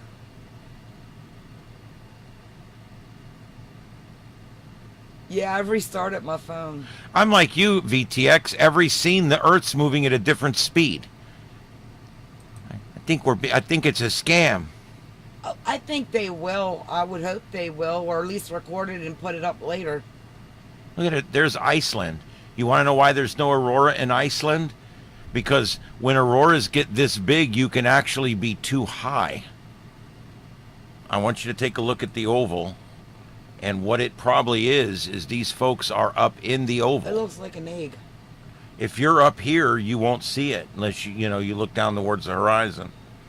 So I don't know. That could be why I'm looking up a few different cams here that it didn't really have what I expected. I expected it to be crazy, and there wasn't much going on.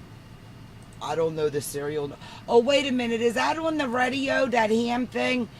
Because do you get them where they send down the pictures? He does that.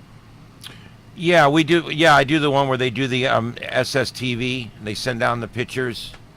I've never actually tried to contact them, though. I don't, not quite set up for that. Oh, he says it's not live streamed from the cams. No, I don't think it is. It definitely doesn't look like it.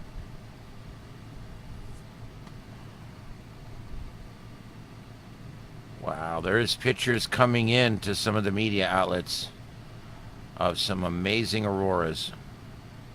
Oh, it's a fake stream. Oh, that's cool. Yay.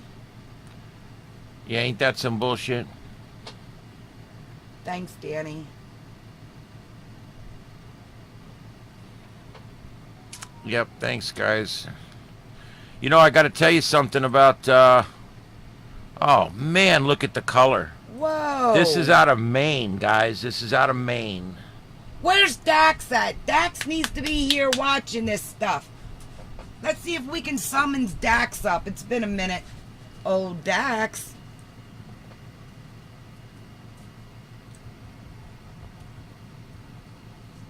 Look at that. That's beautiful. That's a 20-second exposure. It updates once a minute. There, it just updated. The auroras are above the clouds. You guys realize the clouds are much lower than the aurora. The aurora is much higher. And so the aurora is going on above the clouds. So even though you might have a thick cloud deck and you don't see the auroras, they're still going on. They're just out of your sight. What's going on here is the color from the auroras is illuminating the cloud deck. That's got to be a beautiful sight right there. That's just a freaking amazing. New Hampshire, right? New Hampshire should be able to see this. Abso-freaking-lutely. Yeah, Dax. Dax asked me to be He need to take Mrs. Dax and walk outside. We're going to summons him up. I'm usually pretty good at that stuff. Hey, my phone works again. There we go. Maybe not. There we go. I actually have one we can put the SIM card in if we have to. No. You need out of that phone anyway. It's I garbage. like this phone. Garbage phone. You just made me turn on a Bluetooth. Oh, yeah. Oh wow! Look at that Aurora coming down now on the view. Wow.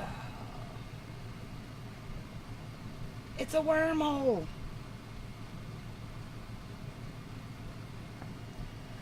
Whoa. That's amazing, guys. That's absolutely amazing. That almost looks like the tail off of a asteroid or comet. The way It does in a way, yeah. What do you call that when they? Well, whatever. Yeah, that's what it looks like. I swear I'm not back with my medicine, but I'm starting to get brain fog again. Yep. Yep, guys, thanks for hitting the thumbs up and the like and all that. It helps. And the subscriptions really help too. Especially when you're starting out on YouTube.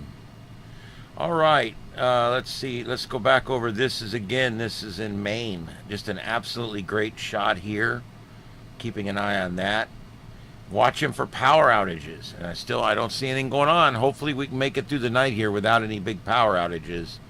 Well, while we're on this, is there any tornado threats out there? No. Any kind of, God, good. Nope. Finally. For the first in 4 nights, for the first time, there's no tornadoes going on right now. It's crazy.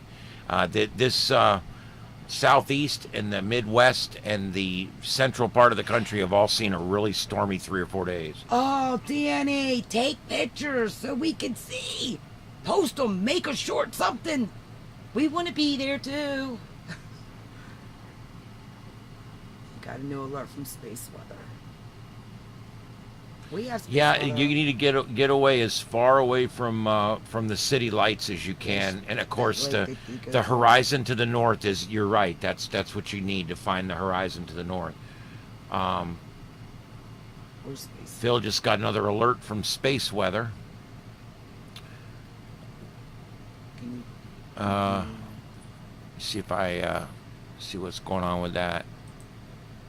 I don't get the actual alerts, but I'm looking at the website. I don't think they've changed anything on the website.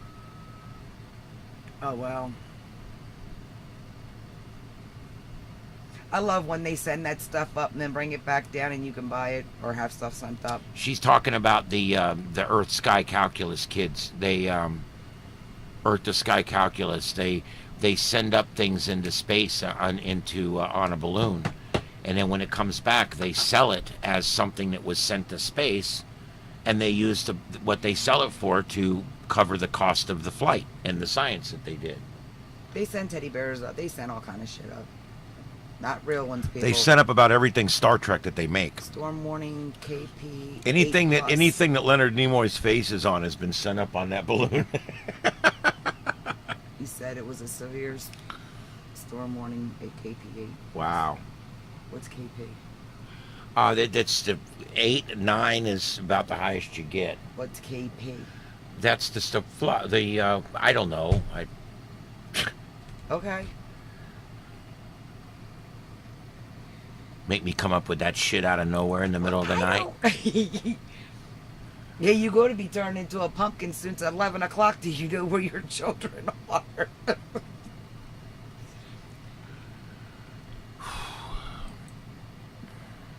All right, and this is the Aurora Oval again, guys. I know I keep it's going back to changed. this.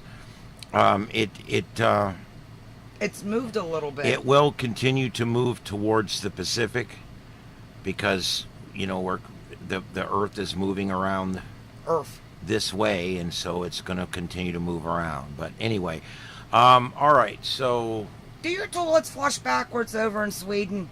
not in Sweden. They're above the equator. Oh.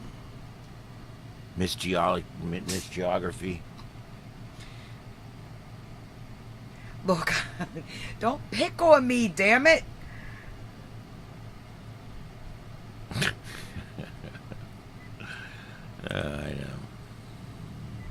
Yeah, we got so many stuff. So he's got not we, because I don't do that shit on my phone. He's got so many alerts and stuff on his phone for work and other things, man. That's all we need is one more.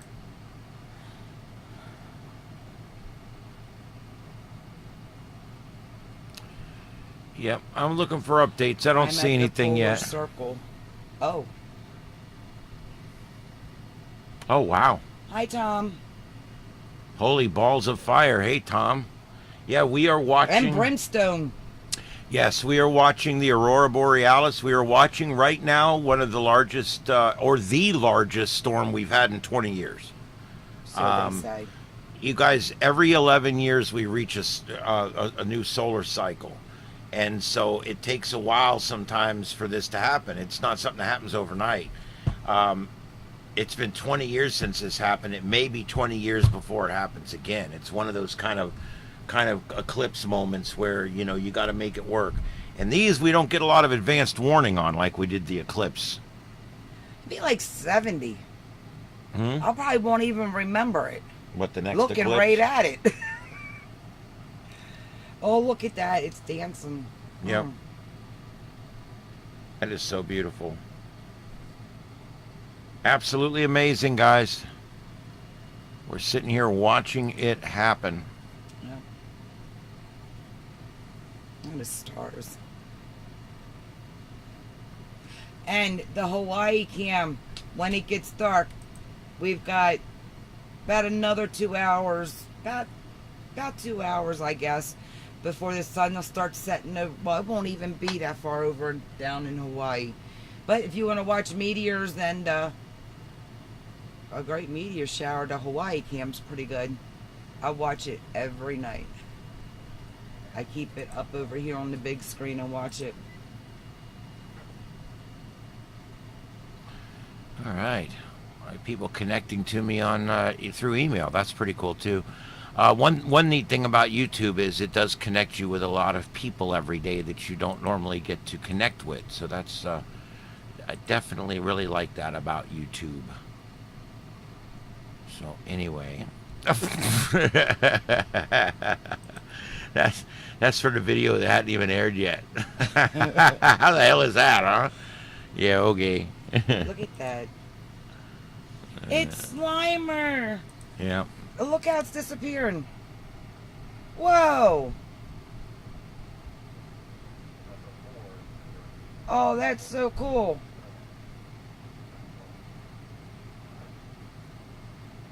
And just like that. That was neat. Wow. Yep, and now it is gone. Yeah, but here comes some more. Look, they're building and they're coming. See them? See them right here? They're Yeah. building and they're going to... Yeah, I think they'll come back up again. Here they come. It almost looked like a tornado the way it was ending. Or like a dark devil, dust devil or something. I'll be right back. Okie dokums. Oh, here comes another. And another. Wow.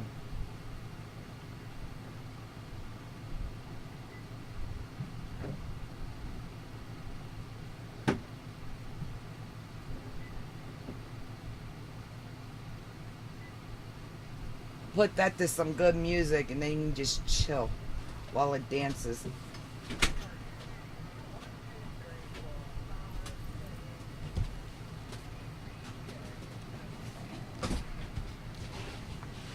Look at that, the way it's wrapping. Look at the way it's wrapping. It was Yep. almost roping.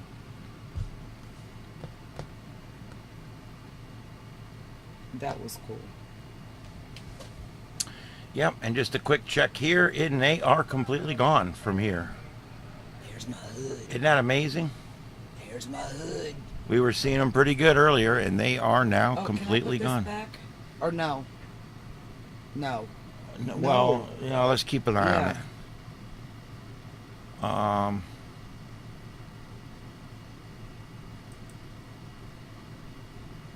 it. Okay, well, let's just keep looking here and see what else I can find. We'll stay on for a little while more here. Welcome back. Did that customer give you a problem? Hey, Baltimore. That ain't Baltimore. That's Calgary. Uh-oh.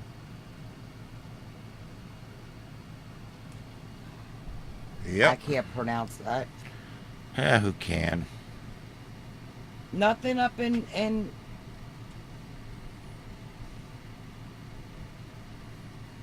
No. I mean, I'm going through all of these, and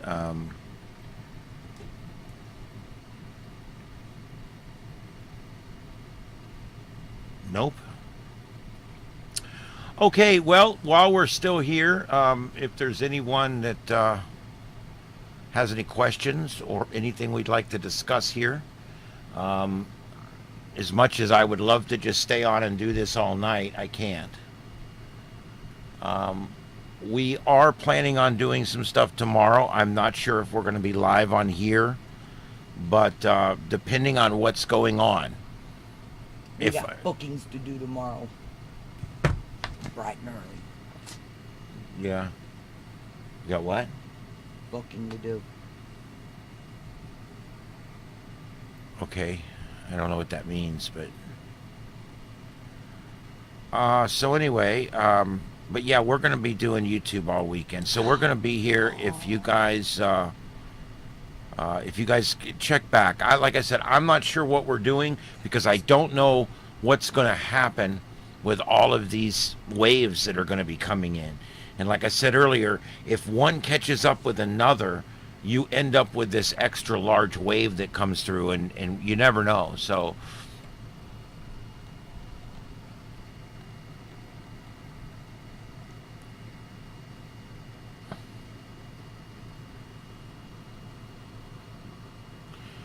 frequencies, I don't have any set times. Normally on the HF, I spend an hour or so in the morning, dialing around usually, and I usually get POTA stations. I like to work POTA. I do some FT8 sometimes, although I haven't turned that on in a little while. I've been having some issues with it. And that's pretty much it. As far as locally, I do 2 local nets, and that's it.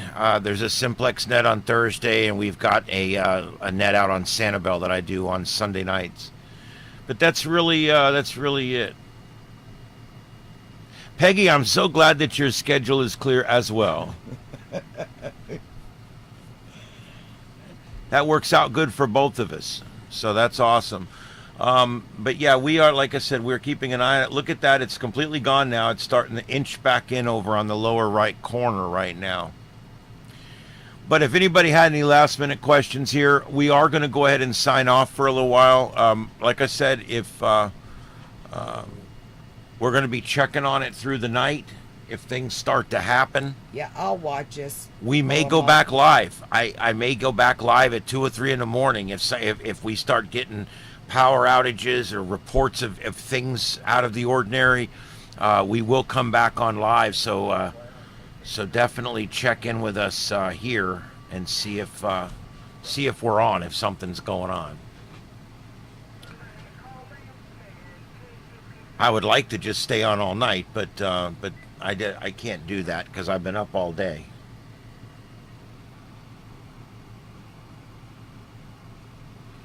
All right. Yep. And if you guys could, just throw us a sub on there. We'd really appreciate it. And check out our other content. There's Phil. I just put up a talk that we did a while back on 6 meters. That was really good. And if there's any new people out there that are thinking about being a ham radio operator, or you just became a ham radio operator, Bye, Phil. I just posted a really good one this morning. Be safe. That it's the first 15 things you should do as a new ham radio operator. It's a really good video. Oh, sorry, Pam. Yeah, sorry about that. My call sign is KO4EFS, Kilo Oscar 4, Echo Foxtrot Sierra. And yep, I'm on. I don't just do a lot of dial spinning, but I like to find POTA, and I like to check in on on different things. I putz around with digital modes sometimes. I've messed around with Feldhell a little bit. I've messed around with a lot of different ones, but FT8, FT4 actually is the one I really like the best. And then of course phone. I think I prefer phone over all of it. Yeah, it is nice to meet you. Very good. Yeah, we'll connect. Always looking to find people that want to work with us around everywhere. VTX, which you see in here, his channel is Scuffed Radio. You guys might want to check him out. Scuffed Radio. Everything he does is ham radio, where I split mine up between 2 or 3 other things. But Scuffed Radio, it would be the channel that you would probably, if you're just wanting some real intense amateur radio stuff, it would definitely be my friend over at Scuffed Radio. And he also co-hosts on here. You saw him in these other videos that I have on here. You've seen him in these other videos. He's the younger guy that's co-hosting with me. So, all right, there we go. So give him a subscribe, and yeah, and Peggy's right. You do have to be careful with that one.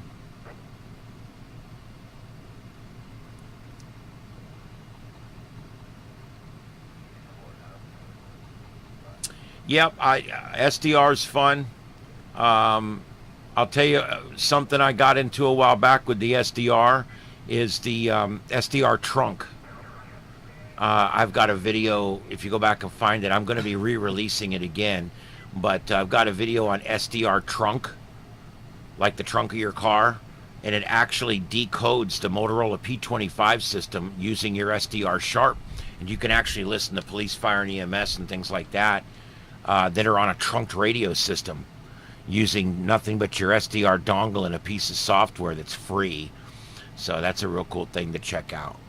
As a matter of fact, one of my Broadcastify feeds uses that exact system to pick up the P25 system here in town and then rebroadcast it over Broadcastify. I actually provide 3 Broadcastify feeds, including SARNet, which is Florida's statewide system. Yeah, trunk. The SDR trunk is a great tool. It works good. I'll tell you what. A little thing I do, like if we go stay somewhere, one of the first thing I do is pull out the laptop, plug the SDR Sharp in, and try to find somewhere I can shove an antenna out the window. And literally, I like to go immediately onto radio reference, and I find the P25 information for that county. And I put it in, and boom, we're monitoring right there, just within moments, what fire, EMS, law enforcement, whoever we want to listen to in that county. It's really cool. Look at the reds coming in, or going out now. You mean it's all encrypted? Yeah, there's hope down the road for all that encryption. Several of the states that were first to encrypt are now in the process of unencrypting for various reasons that I won't get into, but in Southern California. Yeah, California. Southern California. California is one of the states that is beginning to reverse all of the blocking, all of the encrypting that they put on there. So you may find eventually that a lot of that or all of that will come back, I hope. Well, look at what Pennsylvania did. Where it was... Yeah, we've been covering this. Yeah. Pennsylvania tried to pass a law that you couldn't use your ham radio in your car while you were driving. So, okay. And I put out a video on that. We had about 20,000 people watch that video, and I had the links in there to contact all the congressmen and stuff. And next thing you know, there's an exemption for ham radio. So it works, folks. Activism works. It does.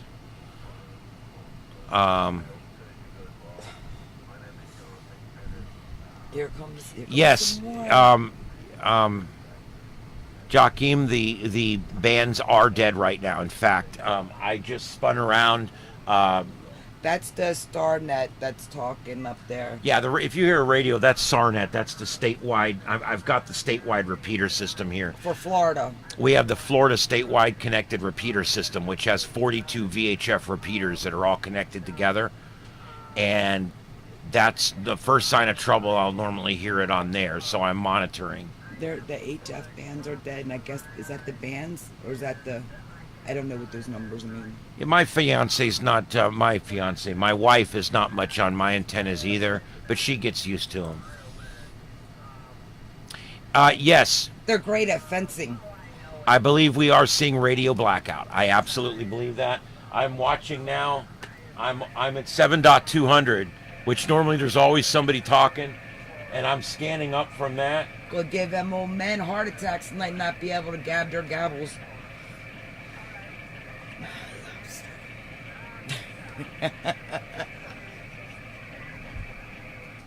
What's the lobster? I just went 7.2 to 7.3, and I didn't hear a single voice. Even those really loud stations that are always just beeping or pinging, Wait a minute. I can hardly hear any of those now. And let me go up to, let me try my long wire. I don't know. You should show them first the flare coming off, the doohickey thing.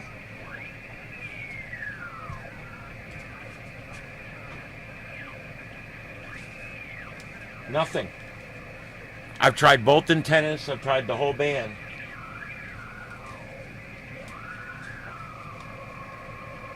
There's a few spurless, reading. There's a few frequencies where I've got machines around here and stuff that's putting out RF, but This keeps him out of my hair, and this keeps me out of his hair. He does his thing, I do mine. and 20 is dead. 40 meter. Yeah, I don't hear anything at 40 meters in Germany. Other than things I normally hear here anyway. Not no 40 meters in Germany, babe. Yeah, it's dead here. 20 also. I hear those two beacons I always hear, and I think those are probably just something around here. I just went through our entire band on 14 megahertz, and I don't hear anything. He's saying radio blackout.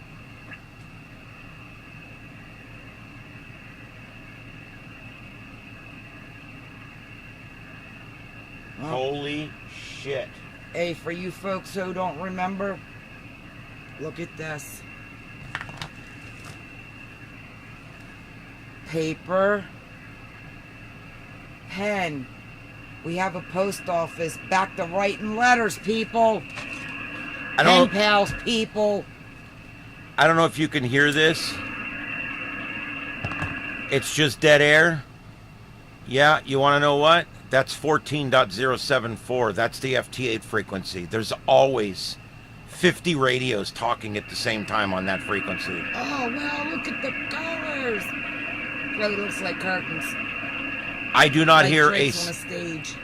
I do not hear a single FT8 machine anywhere on 20 meters. Let me try. That's so cool.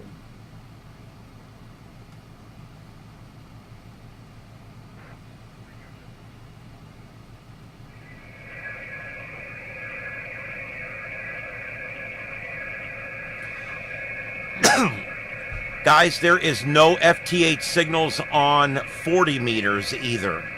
I got dead air. What's QRM?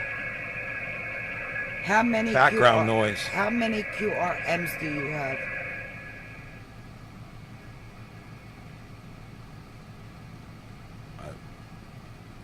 QRM, I thought QRM is like just noise.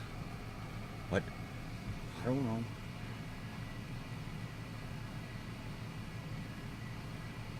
What? I don't know. Where am I reading? Right here.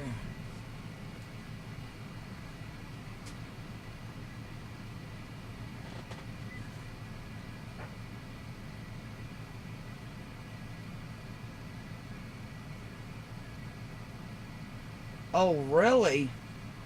Yeah, I believe that, Phil. Wow. VTX, if you're on VTX, if you can hear me, He's right there. I'm just uh, putting a chat. I know. I'm letting him know, VTX. I am on 7.074 and 14.074, and I have radio blackout on FT8. There's not a single computer that I can hear on FT8. Yes. I know it's beautiful. Look, it almost looked like a little bit of white in there. It got so light. 40 meters is low now, he said. You hear that? That's 14.074. That should sound like constantly. I've There's almost a station in the background that I can just barely hear.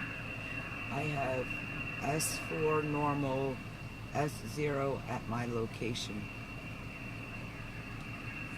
Actually, on 40 meters, my noise floor is low.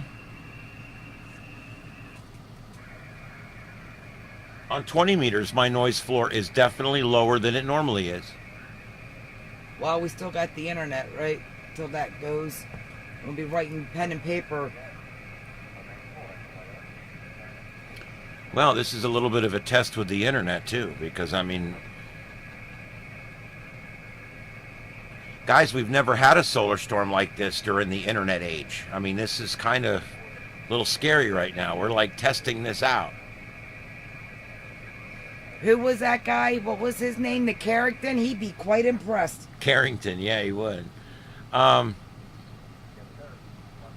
you're That's fine, so Phil. pretty. I don't even like red, and it's pretty. Shut up. Phil, you're fine here. We don't have sensitive ears, trust me.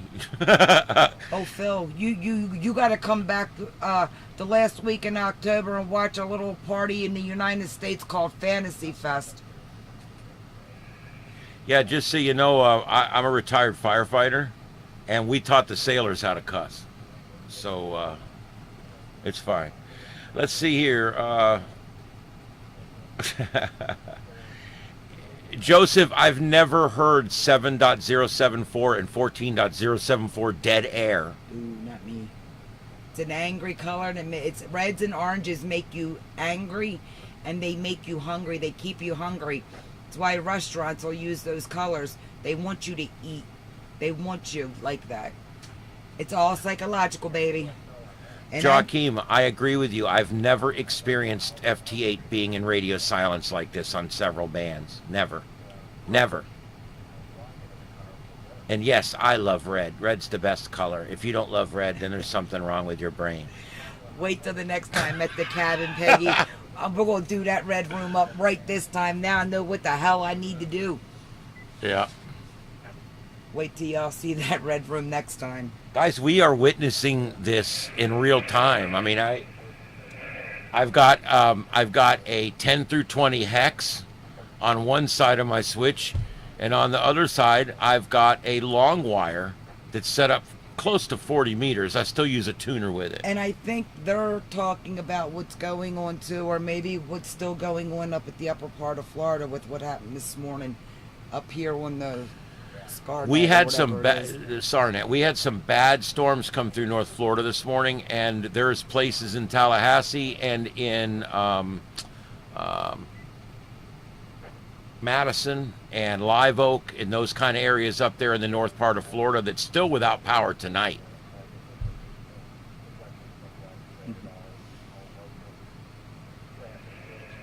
You want music in the red room? This is the wrong channel for that conversation, Peggy. I'll text you. Hold on.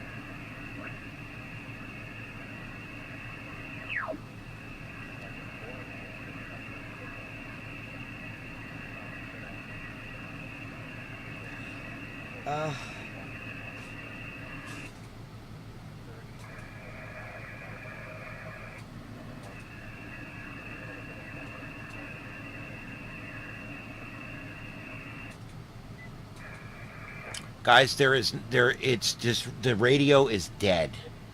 I've never seen it like this. I go to the FT8 frequencies, they always have traffic, always. 3 in the morning, 3 in the afternoon, I don't care. There's always, always, always traffic that you can hear computers talking to computers on there. And yeah. Joaquim, they are power outages from an earlier storm. Yes, we had a frontal system go through Florida, through the Panhandle. It did not even come down where we are. We were unaffected, but it came through the Panhandle, and we had tornadoes on the ground in the Tallahassee area, which is our capital here in Florida.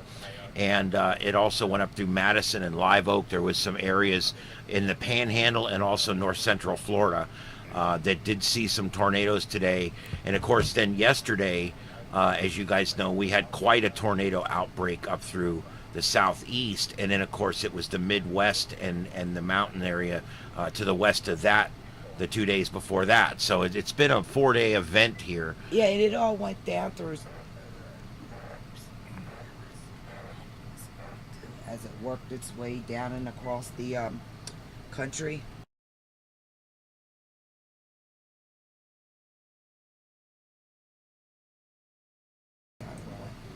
Yeah, and I know it also went over towards, well, it worked its way all the way off the East Coast. So, yeah, there you go. Yeah, Peggy's power was out from 3 a.m.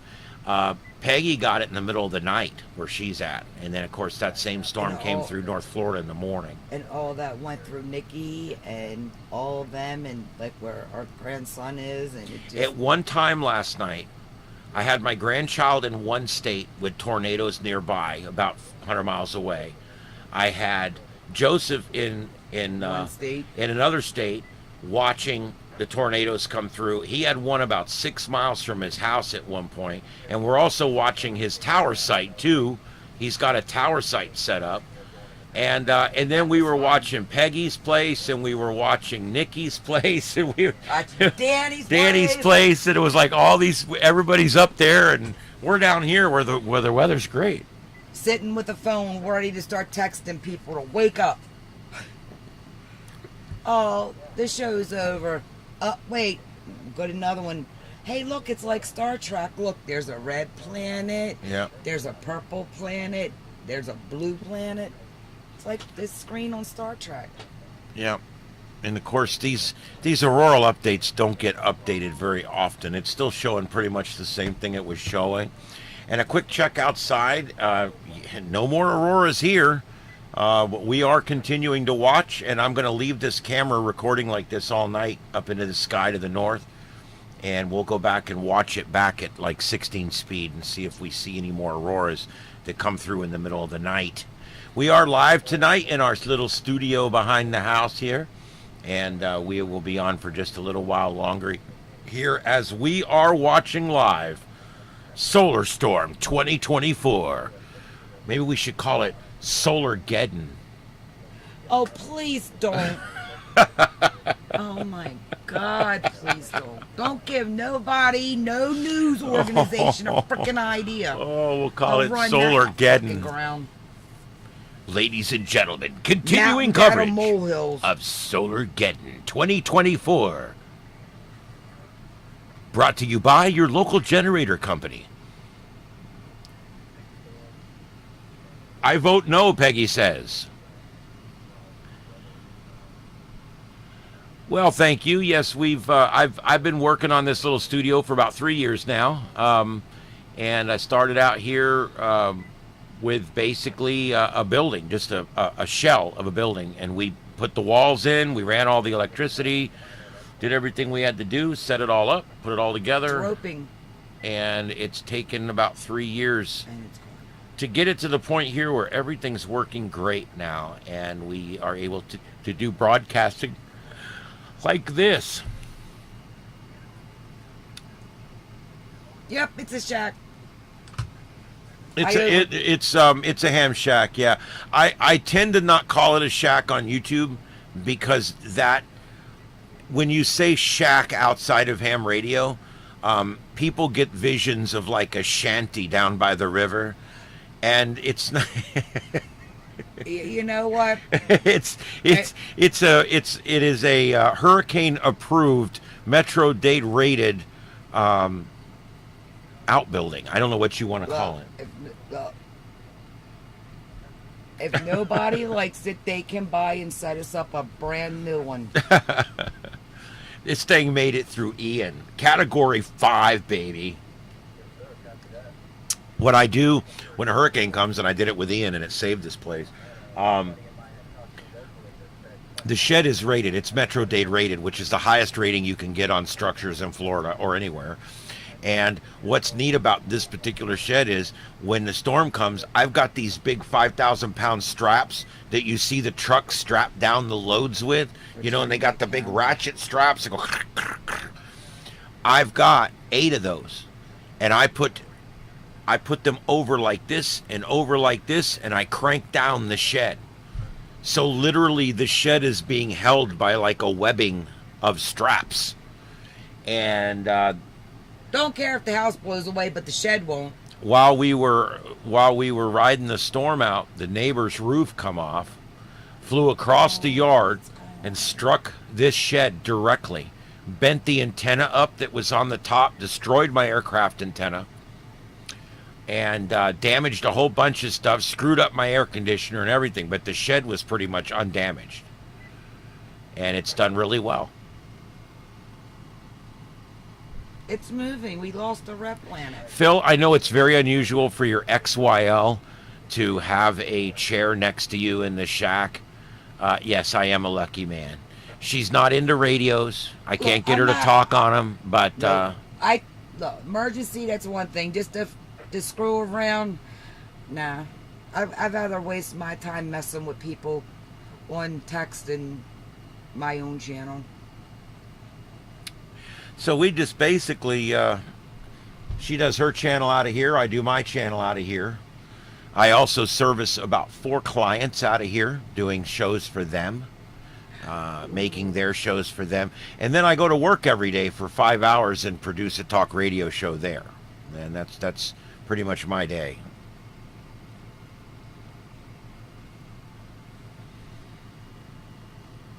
Yeah, because I use this chair for when I'm doing my show.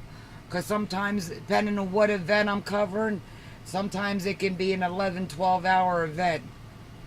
It's pretty cool, too, because we have a discussion. But you see boobies and... You see boobies and wee-wees. We kind of do it like pilots, you know. We'll come in and she's like, I'm going to go live. And I'm like, you want me to go with you? Sure, yeah. And we'll walk in. Not all the time. And she'll look at me and she'll say, do you want to drive? Because whoever sits in the right seat in here basically runs the studio. And then whoever sits in the left seat is more of a supporting role. And I actually have a program that allows us to use 2 mice on the same system. We have, I don't know if you guys can see it up. Yeah, it works all right. We got 1 screen out tonight over here. I don't know if you guys can see that. There's a screen out over there.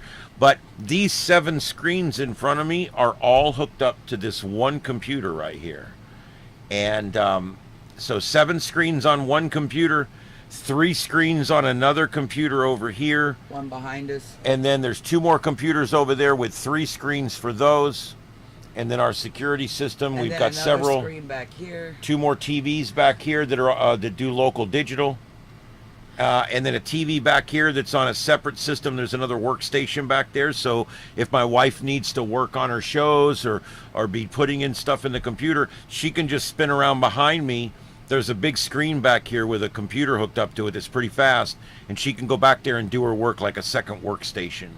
And that works good. And then right over here on the right, that you can see here, this is my 756 Pro 2, my ICOM, my rotor tuner, and of course this is my Kenwood receiver, and this is my my Yaesu FT100, my digital rig, and it's all hooked up really cool. That's the computer I built.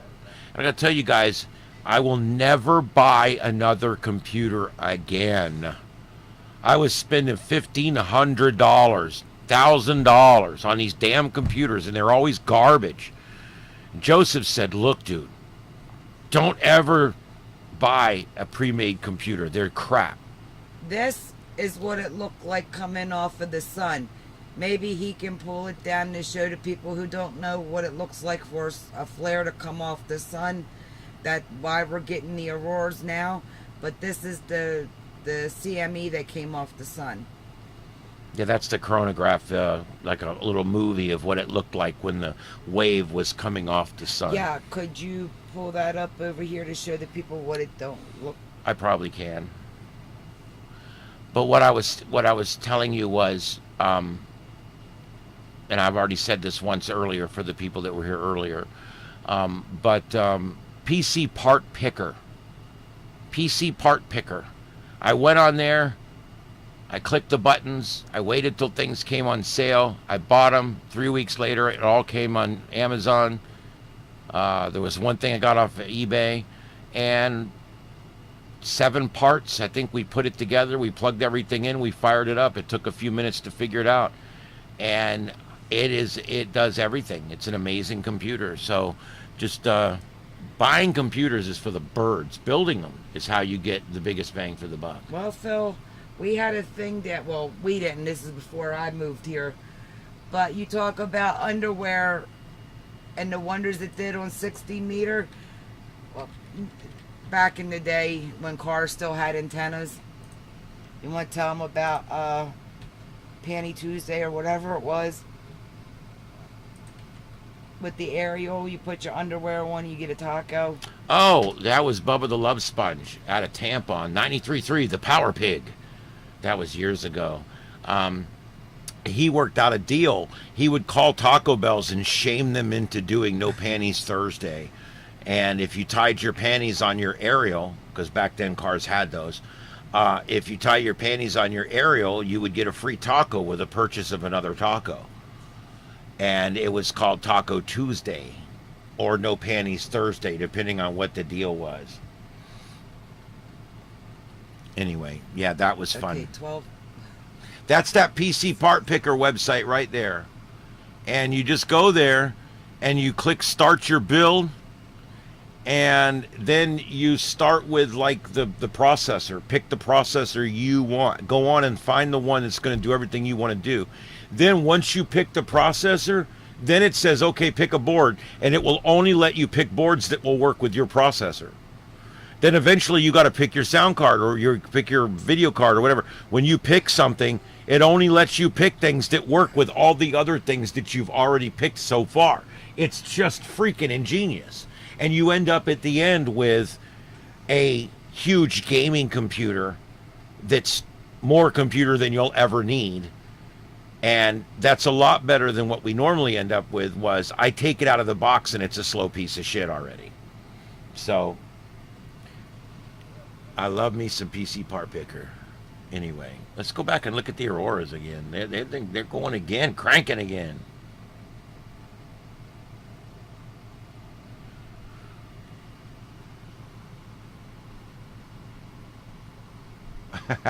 There you go. Yeah. 756 Pro 2. Yes, it's a 756 Pro 2. And it's a great radio. I am the third owner. The first 2 are silent keys. You know what? I love all the new waterfalls and everything else. This thing has a nice spectral display on it, but no waterfall. But other than the waterfall, I am so happy with this radio. And we've been talking about possibly at some point going into the radio and soldering in 2 pieces that would allow us to come out of the back of the radio with the radio raw, come out with raw radio. And with that, I can actually display my waterfall up on the screen. Now, I know about a waterfall. Not that kind of waterfall. No, the waterfall on this thing. That. What? Oh, yeah. I showed her how to use FT8. She kind of liked FT8 for a little while there. It was kind of fun. I'm like a dog in a park with squirrels. It takes a lot to keep my interest.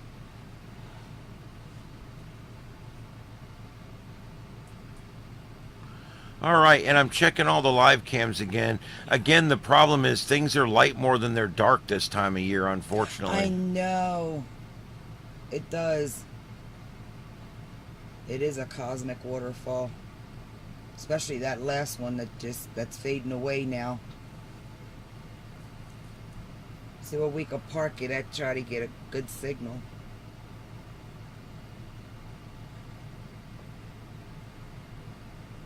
The squirt guy. Huh. Yeah, I think the activity's definitely backed off over the last little while. Well, There's that fake ass space station. I don't mean to. there's I don't want that? to. That's in Canada. I don't want to start a new conspiracy. That woman reminds me of that one girl I watch, I know who you're talking about. Jill. Yeah. All right, I'm sick of this ad. This When ad. it's done. I already used these people. Why are they advertising on here? I'm already a customer, damn it. I love it so much I bought the company. Is that the best visual?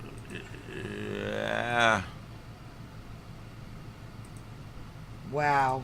Didn't need quite that much. There we go. All right, here's the other one. This one is in Canada. Canada. They, It's the Unserhaus in Canada. see, I don't even attempt stuff like that. But yeah. Well, no- that's German for house. I mean, it's the Unserhaus in Canada. Spanish, French, and Japanese, dude, were the three that I had. I hate this thing where the screen turns white a little bit. I hate that. That is a nice shot. It's a little dark, but it's really a neat shot. A new alert came out again at KP8. Another wave coming. And when you do, Hmm? and when you're done, while you're showing this, if you could pull up what the flare look like, the coming off the sun to show people who don't know. Okay, I can And do show that. them this well.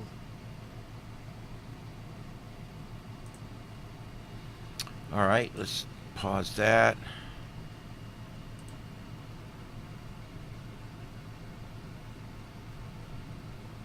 Let's.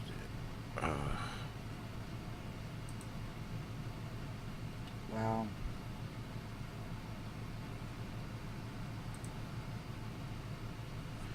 Yeah, I don't know where that one is.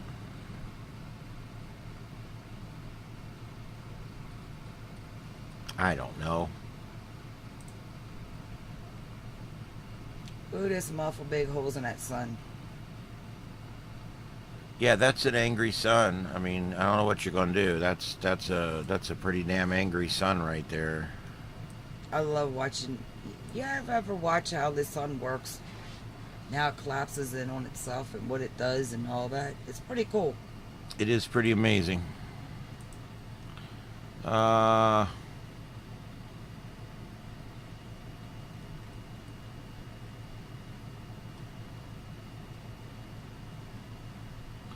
I bet you if I go back a day,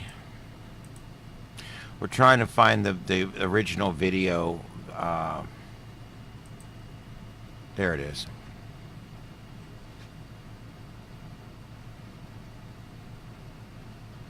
All right, guys, you ready for this? Here we go. This is the start of the video right here. Watch.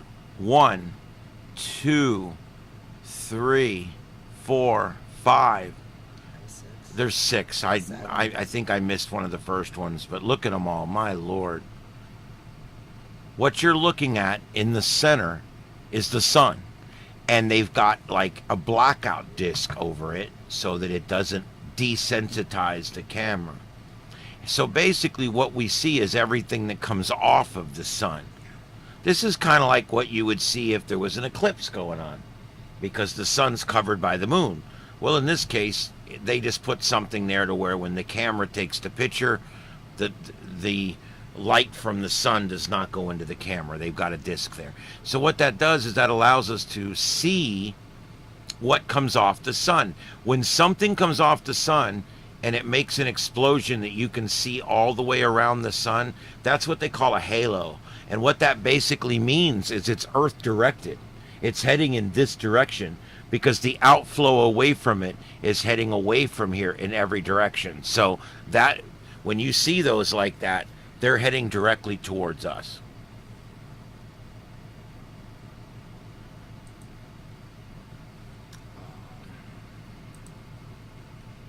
You go show them Canada? This one? Just the one you're talking about?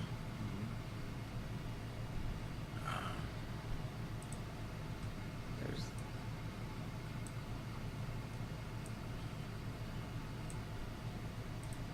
This is Canada again.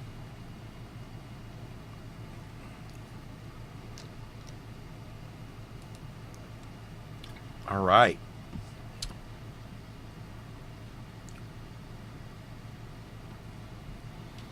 That is some amazing coverage, amazing moving. shots we're getting tonight. I still not as many as I thought we would get, but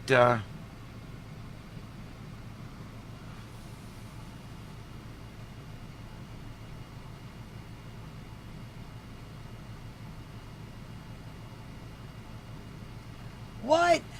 yeah, that's they're saying now that the next wave might have been Stop. gathered I'm up. Get my aluminum foil. They're saying now that this wave that's coming now might have been gobbled up by the one behind it, meaning that this next one could be really strong. Thought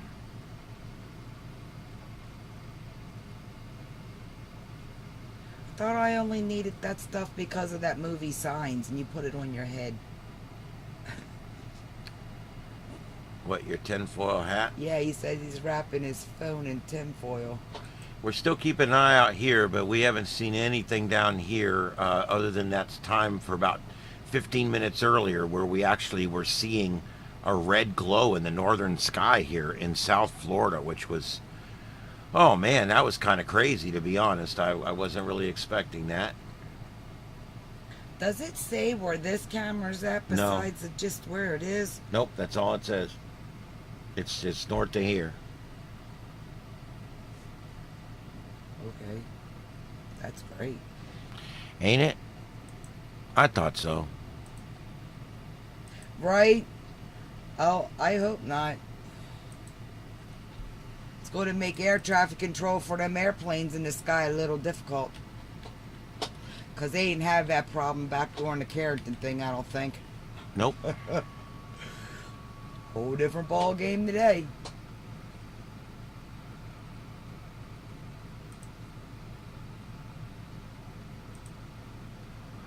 I want to show you guys a couple of images that have come in. That's cool. They had a bit of a green glow in Germany. Yep. Don't surprise me. This is Night, Peggy. this picture was taken. Good night, Peggy. This picture was taken in Whoa. Tasmania at 4 a.m. in the morning at Tasmania. Absolutely biblical skies, it says in Tasmania, and the 4 a.m. this morning. I'm leaving today and knew I could not pass up the opportunity for such a large solar storm. You know they Here's were the nuts. image. I actually had to desaturate the colors. What? Clouds glowing red, insane. Shot on a Nikon. He's saying this is not color enhanced. So I'm telling you guys, these are some amazing auroras that are going on up there right now. Amazing.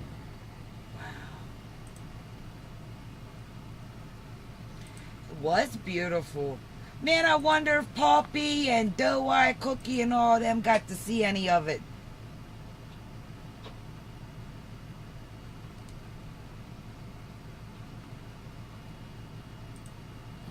I mean, I know they're not in Tasmania, but I think they're like on the big rock itself, but Guys, this next one here is going to... Tasmania isn't over in the Australian area, right? Tasmanian devil? Yeah. Okay. This next one is an astounding view as far south as Switzerland.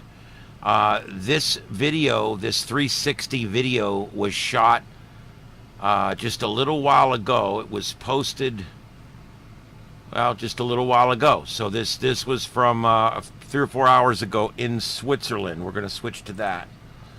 Look at this, guys. Wow. I started over. Yeah, Danny. And I get it. And they just had another one that's getting ready to come in. So they'll be coming through different times of the night. They went up, did you see? They went up to the lake. Oh, good.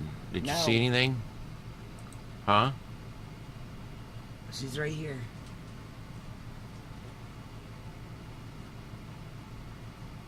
Yeah, if it's cloudy, that will mess that all up. Stupid clouds.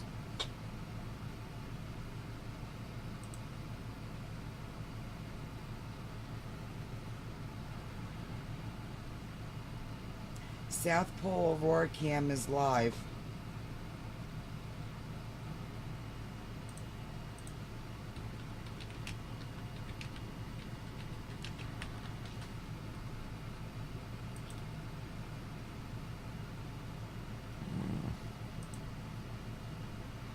Yeah, you can't see much if we're on the same one you're on.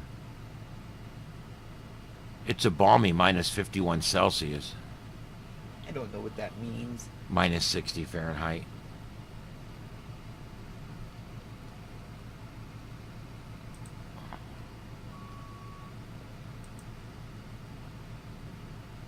Wow. Wow, that is some color coming in. Does Santa know about this? All right, this is the Amundsen Scott South Pole Station.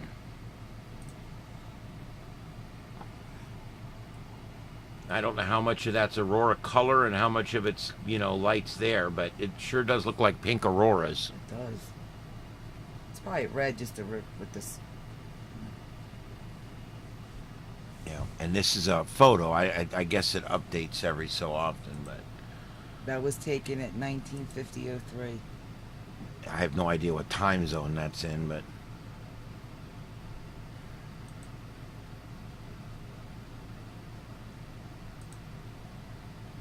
nothing there. Oh,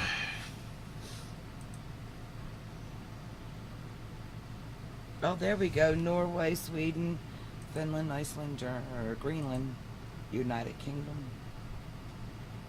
Yeah, but this is what when you're on these websites, they don't update them. Everything's old. There'll be a bunch of dead links. See? I hate that. We've reached a point on the internet where there's 20 years of crap on there that it's just not been updated. Yeah, that sky. Look, that sky's just as dark and regular, normal looking as ever now. Yep.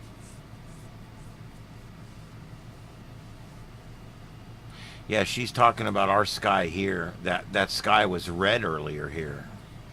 Very, very cool. I was very surprised. I was impressed. Yeah. Oh, that one went away.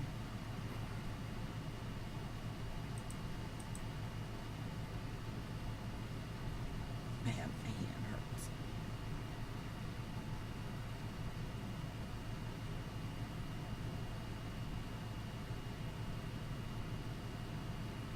What a good way to end the week, I guess, or start the weekend. Yep.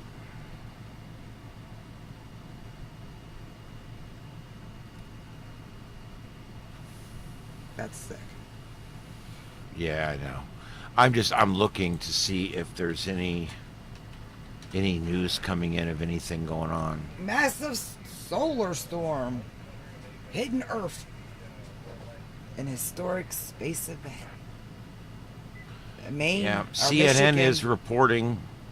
And I don't go over to CNN much, but they're reporting Aurora is being seen as far south as Georgia. Wow.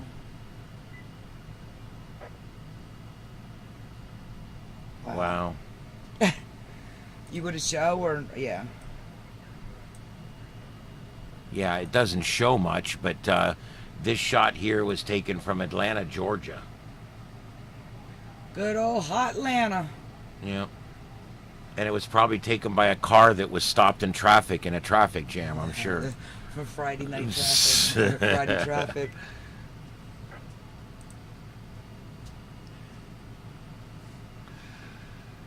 An unusual amount of solar activity this week could disrupt some of the most important technologies society relies on. On Thursday, the U.S. government issued its first severe geomagnetic storm watch in nearly 20 years, advising the public of at least 5 Earth-directed coronal mass ejections, as well as sunspots covering an area 16 times wider than the size of Earth itself.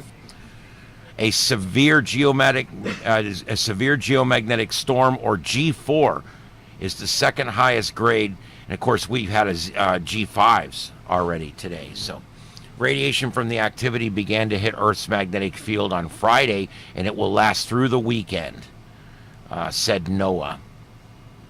NOAA's warning of extreme space weather suggests the storm could trigger numerous effects for life on Earth, possibly affecting the power grid as well as affecting the high-frequency radio communications. Here's what it means for technology. Solar activity, NOAA talking about involving the release of energy from the sun that travels through space and eventually reaches Earth. When that radiation hits the magnetic sphere surrounding the planet, it causes fluctuations in the ionosphere, a layer of the upper atmosphere. Those changes can directly affect satellites and other spacecraft in orbit, altering their orientation or potentially knocking them out. Moreover, the changes to the ionosphere can block or degrade radio transmissions trying to pass through the ionosphere to reach satellites. They can also prevent radio transmissions from successfully bouncing off the ionosphere, which means for some operators like ham radio or marine low band, this will increase or decrease the range of their signals. Since GPS satellites depend on signals penetrating the ionosphere, the geomagnetic disturbance scientists are expecting could affect that critical technology used by planes, ocean-going vessels, and in the agricultural and oil and gas industries. And it could affect shortwave radio transmissions used by ships and aircraft, emergency management agencies, and the military, and even ham radio operators, all of whom rely on the high-frequency radio airwaves that NOAA says could be scattered by this solar storm. Geomagnetic storms can impact infrastructure in near-Earth orbit and on Earth's surface, potentially disrupting communications, the electric power grid, navigation, radio, and satellite operations. NOAA's Space Weather Prediction Center said in a release that they have notified the operators of these systems so they can take protective actions. Consumer wireless networks rely on different radio frequencies and high-frequency bandwidths, and so it appears unlikely that the storm will directly affect cellular service. Remember, your cell phone talks to a tower, and generally speaking, you're not talking directly to space ever. You're only talking to other towers on Earth. Therefore, you should be able to get to your system as long as the system is still up. Because cell phones are 700 megahertz up to over 1,000 megahertz. Those frequencies really aren't even affected by this. What's affected by this is when frequencies of any frequency have to penetrate the ionosphere to reach a satellite and then be reflected back through the ionosphere again to come back to Earth. That's when we start to have problems, because it starts to degrade those signals. Wireless networks on Earth should be unaffected. Even in extreme space weather events, they should have minimal direct impact to public safety line-of-sight radio communications, like cellular, police, fire, and EMS communications, so on and so forth. that stuff will probably not be affected too bad. Even like FRS, GMRS, VHF, UHF, 2 meter, 70 centimeter, depending on what you're using out there, all that stuff should be fine in a solar storm. Now, what's it connected to? Is it connected to a repeater? Is the power up at the repeater? Has the repeater been damaged? Remember, when an antenna is sticking up in the air, what's the purpose of that antenna sticking up in the air? All right, we've got people that are spotting this in Wisconsin, Pittsburgh, New Mexico. The moon looks crazy. Somebody said the moon looks, like red and silver or something in Indiana. Nice. So as I was saying, your antenna is stuck up in space up there, up over your house. And what is the job of your antenna? To collect energy. So if the atmosphere becomes too charged with energy, it eventually could damage things like your radio. And eventually, if it gets bad enough, your car won't even start. So it's one of these crazy things. It actually damages the little fine hairs in the computer chips, and the stuff will never work again once it's hit. So you have to, these things are dangerous out there. What else do we got, baby? There's some people talking about their slight radio disruptions for Africa, Australia, and Asia. We're watching several information chat rooms coming in here to try to get some more information.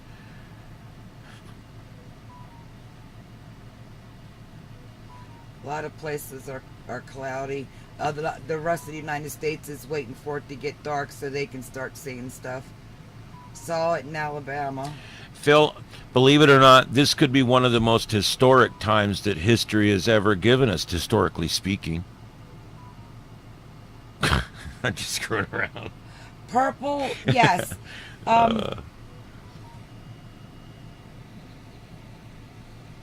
Is that somebody calling me? I don't know what. No. One of our phones is going crazy. I thought it was Peanut calling. Purple, where did you go? Yeah, we're right here in Southwest Florida, and we actually had our camera up to show you guys. If you roll it back. Yep, and there's the camera, and there was a big red spot right in the middle of that camera for a while. It was, it was kind of freaking amazing, to be honest. Yeah, it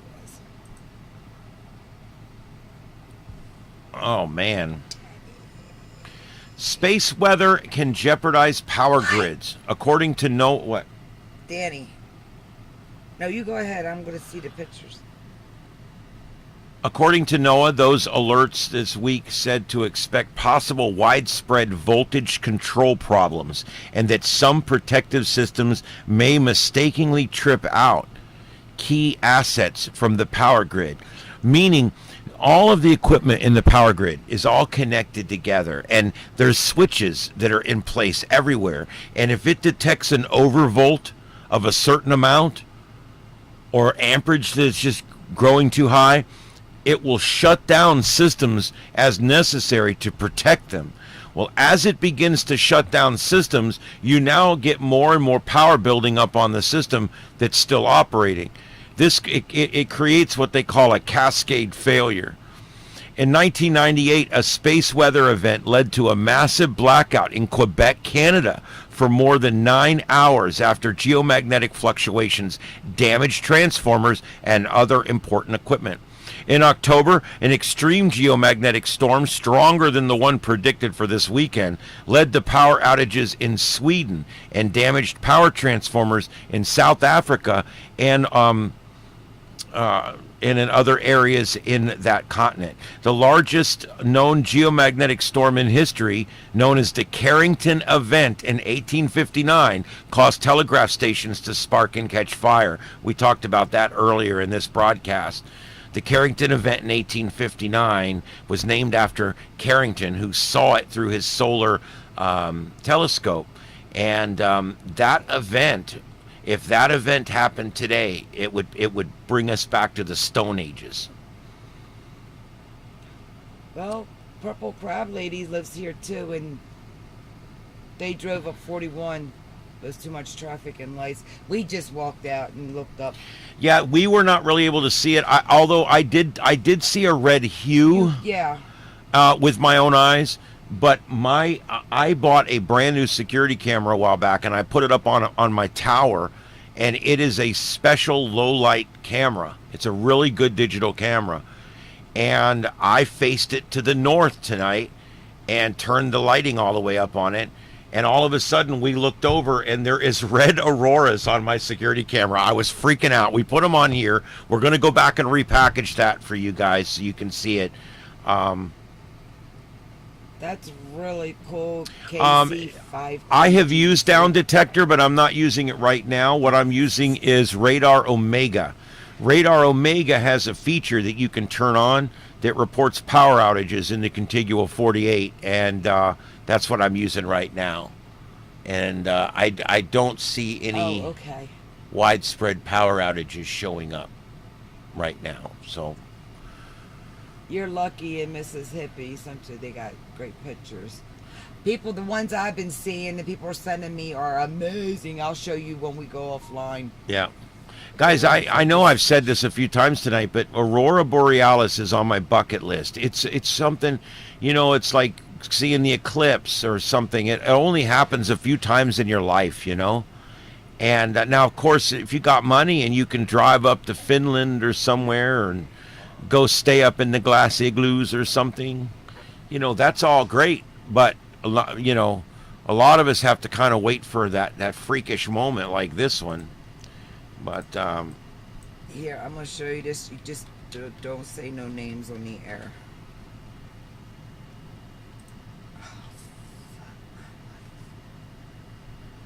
I want to show you guys, if I could pick a dream place to go spend a week with my wife, I'm going to show you the place. I'm pulling it up now, and I'm going to show you that if I could just go spend a week anywhere in the entire world.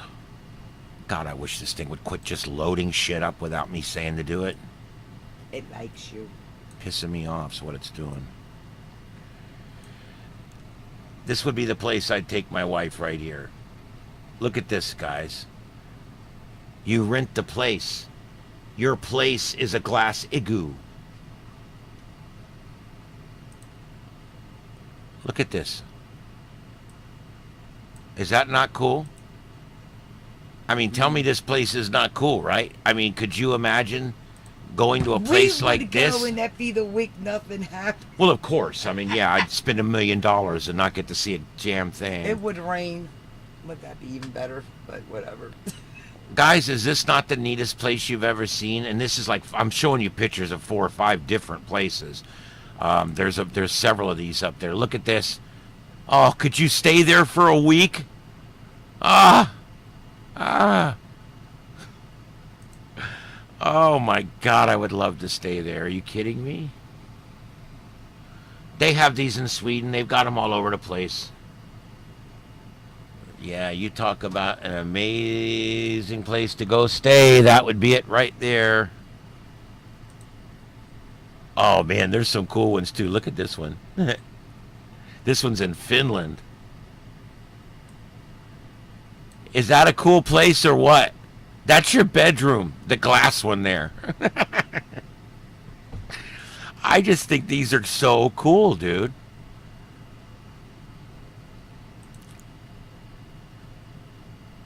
I mean, people are always like, oh, I want to go stay on the ocean. I want to go stay on a yacht. I want to go kiss my ass on all that. This, yeah, you can have it. This is where I want to go right here, guys. This is it.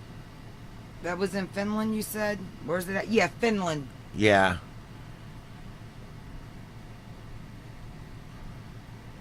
This is Kaklaslatalen in Finland. Why? Why? Well, Why would you even try Well, it? you know what the rule is on that.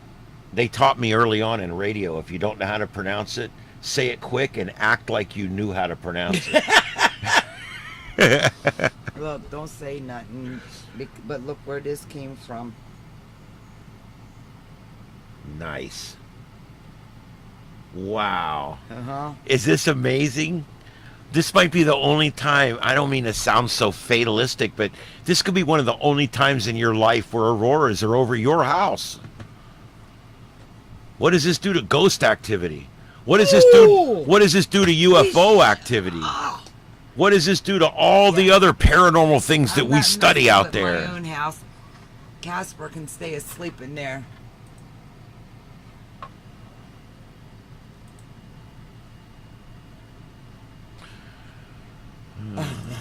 Laying there and the bird fly over and you see the shit literally coming at you and you start dodging it. No, I get you, Danny.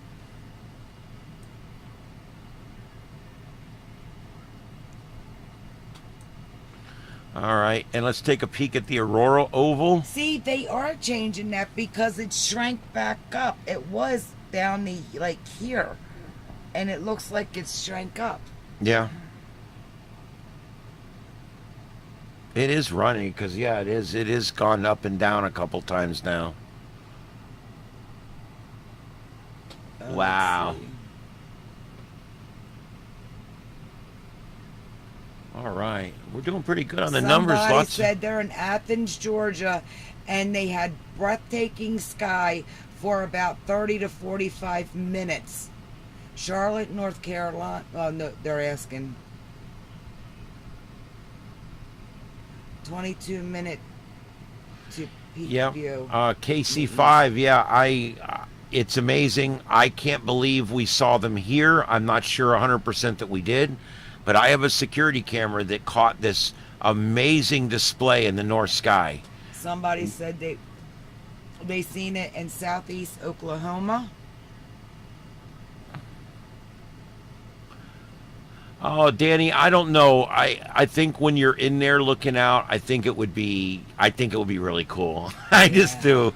I don't know, for some reason, that would be the neatest week of my life right there. I don't think it's dark in Calgary.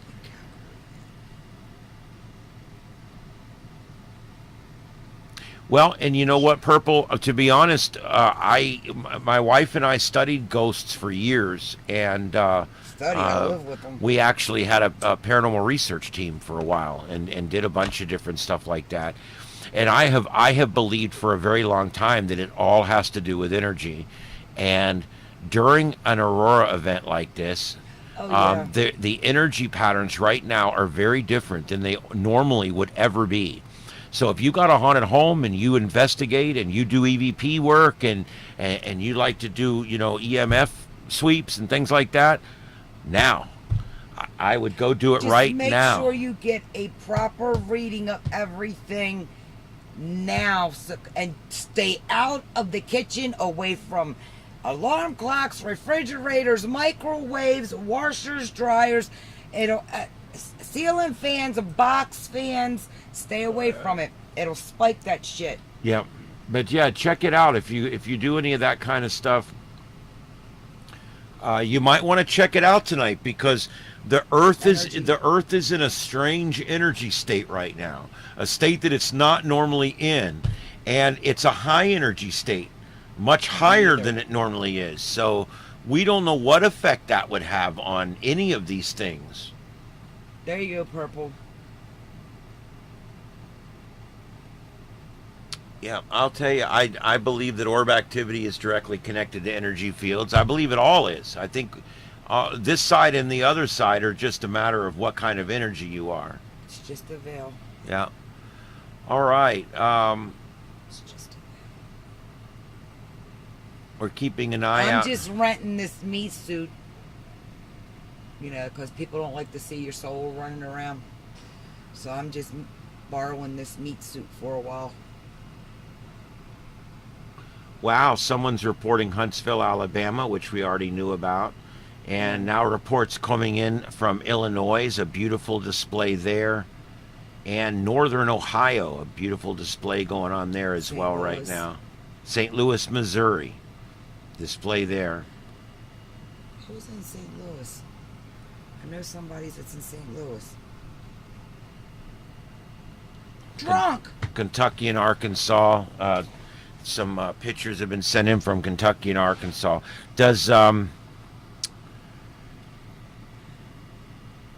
Yeah, Tomorrow there's the Preakness? hell, I don't know.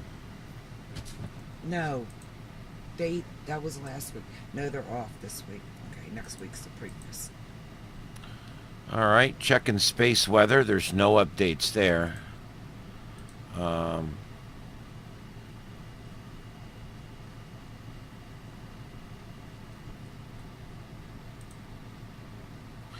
Yep, when it comes to the stuff like this, you just got to be prepared. You know, tonight would be the night that I would make sure that my batteries are charged. I'd make sure my phone's plugged in. I mean, I certainly wouldn't be going out fueling your generator and hooking it up. But my stuff's ready. If I have to, I will. I'll pull it out and get it going. But I'm at the point right now where in just a little while when we sign off here tonight, I'm going to make sure that I have everything in arm's reach, and I'm going to have a few different alerts set for different things, and we'll see how the night goes here. Because I don't really know what's going to happen tonight. Chances are we'll coast through the night. There'll be some beautiful auroras, and we'll all still be here in the morning. And on a crazier note for you people out there that have horses, like horses and all that stuff, the Budweiser Clydesdales, they've got 15 new foals that were born, and this weekend you'll be able to see the foals. They are cute. Interesting. Those Clydesdale. I don't know if anybody's ever seen one. Them bad boys are huge. We were beside the Budweiser truck one night that had the, remember that? That Yeah. had the horses in it, had the Clydesdales in it. We were at the red light right next to them. They had the lights all on for them inside. Real nice Budweiser. It was nice. A few sporadic power outages I'm tracking up in And they sent you pictures. I don't know where they sent southeast you of pictures, but Kansas you got City. pictures.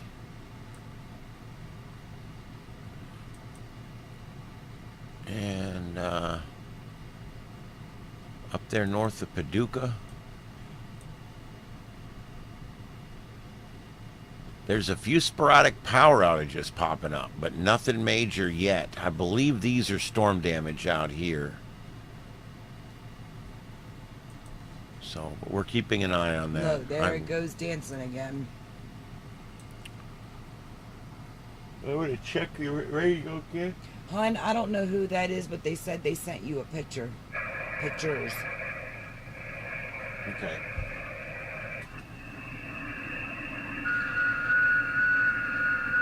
Look what showed back up. Ooh, there was purple in that.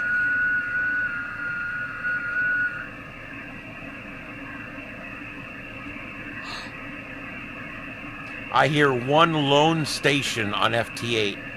There's purple.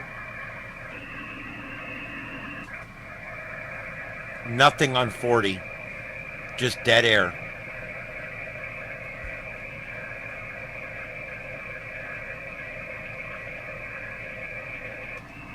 You ever listen to the space sounds? Space is very noisy. Sounds like that, actually. Right? Right. Yeah. Like a bunch of white noise. Oh, your email. Yeah, I just want to check. Oh, I have to refresh. Whoa! Yeah, those are good ones. I guess we can show these, right? I don't know. Well, it doesn't show anything, so... These are coming to us out of Michigan. Mississippi. Mississippi? Yes, Mississippi. How did I get Michigan out of Mississippi? I don't know how you did that. Sorry. All right, these were sent in to me through email and by Bobby, is what we're going to say. I'm not going to say any more. This is up in Mississippi. There we go. Look at these shots here. Beautiful. Look at that. It's amazing. Whoa. That's a great shot. Oh, there we go. There's some pillars there. Very nice. And see, these are high in the sky. They're not right down on the horizon. I mean, these are way up in the sky, meaning that this phenomenon's happening all over the place right now. Look at this one going at it. Yeah. They were. Thank you. This might be that burst coming. Yeah, thanks for those. I appreciate that. That's amazing.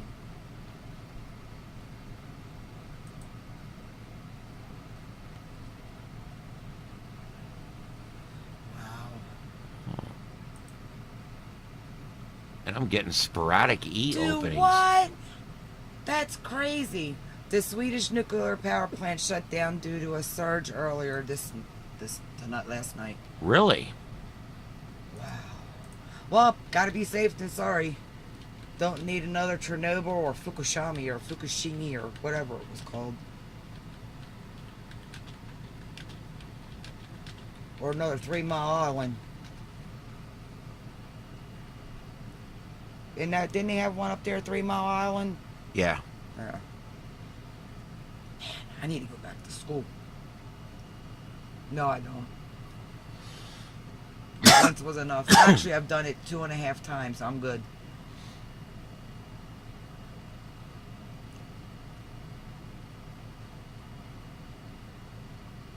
Two reactors shut down. Wow. Yeah, I'm trying to find any information I can get on any of that kind of stuff. It's slamming the earth, everyone. It's slamming the earth. Babe, I can't believe your eyeballs are still open. It's late for me. I'm going to bed soon. There's a lot of folks in here, and I just kind of want to keep it going. Well, believe me, our electric companies, they like me, boy. Yeah, you can imagine how this studio here turns that dial out there. Surprised you don't hear it in here laughing at me.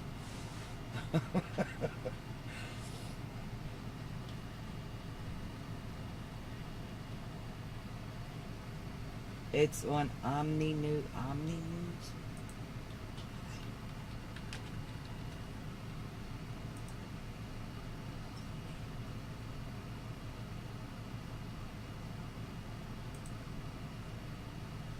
In Sweden?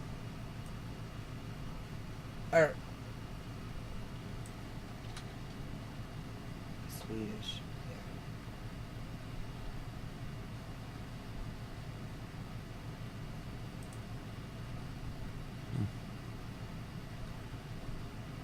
And there's nothing on the web about it.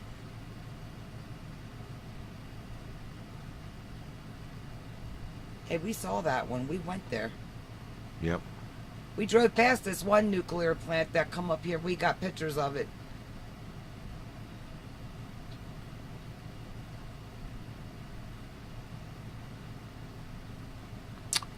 Yep, I don't know. We'll keep Yeah, an eye it's out not- for it, yeah. though. But it will pop up eventually. So it makes it through the whole news cycle there.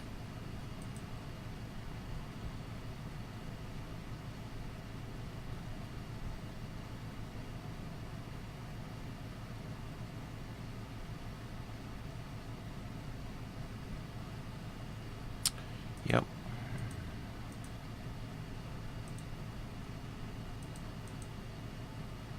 Just checking again. Yep, we're going around again to see if we can find anything here.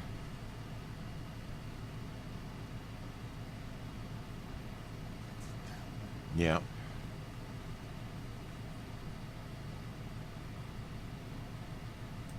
What is that, Minnesota? Yeah.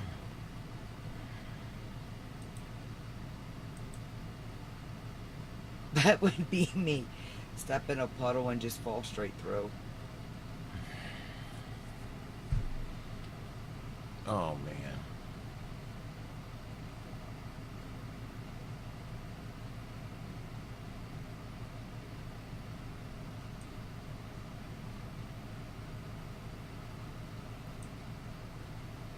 Did I just hear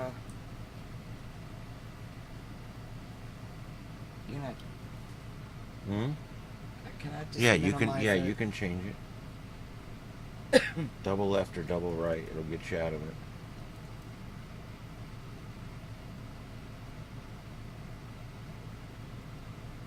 I'll go flip the lights back on. All right, hang in with us, guys. This is a live shot from Minnesota right here. This is Minnesota.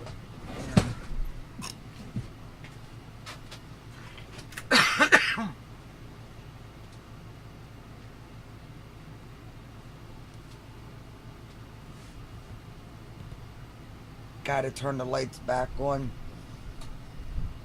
Otherwise, you know how that goes.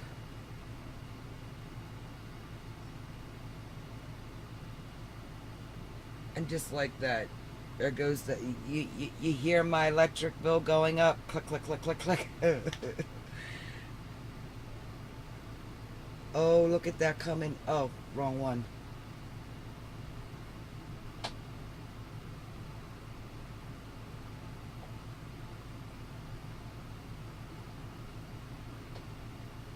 Marksville, Minnesota.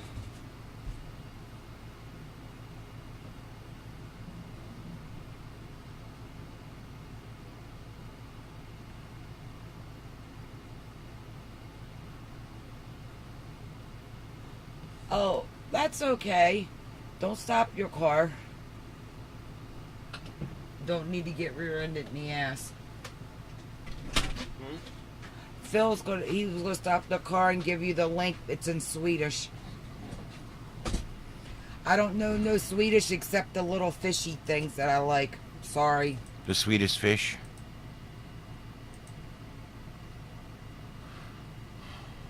And meatballs. They're Yeah, all well. All right, so we're keeping an eye on I have a everything here. gourmet palate.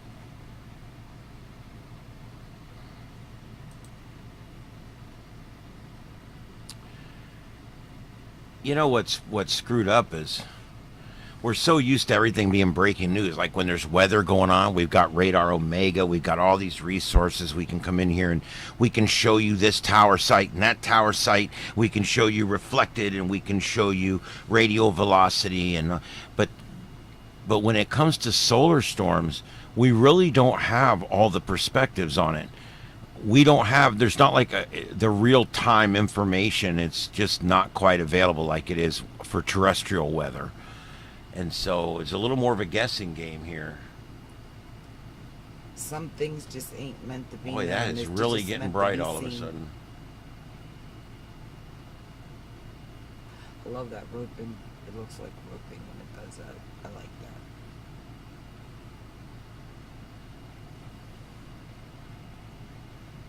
Don't it?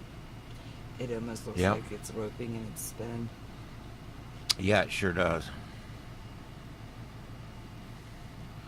All right, we'll do another quick check around here. Does anybody have anything else real quick here? We are going to sign off soon. Yes, our electricity bill here has doubled in about 2 years. Um,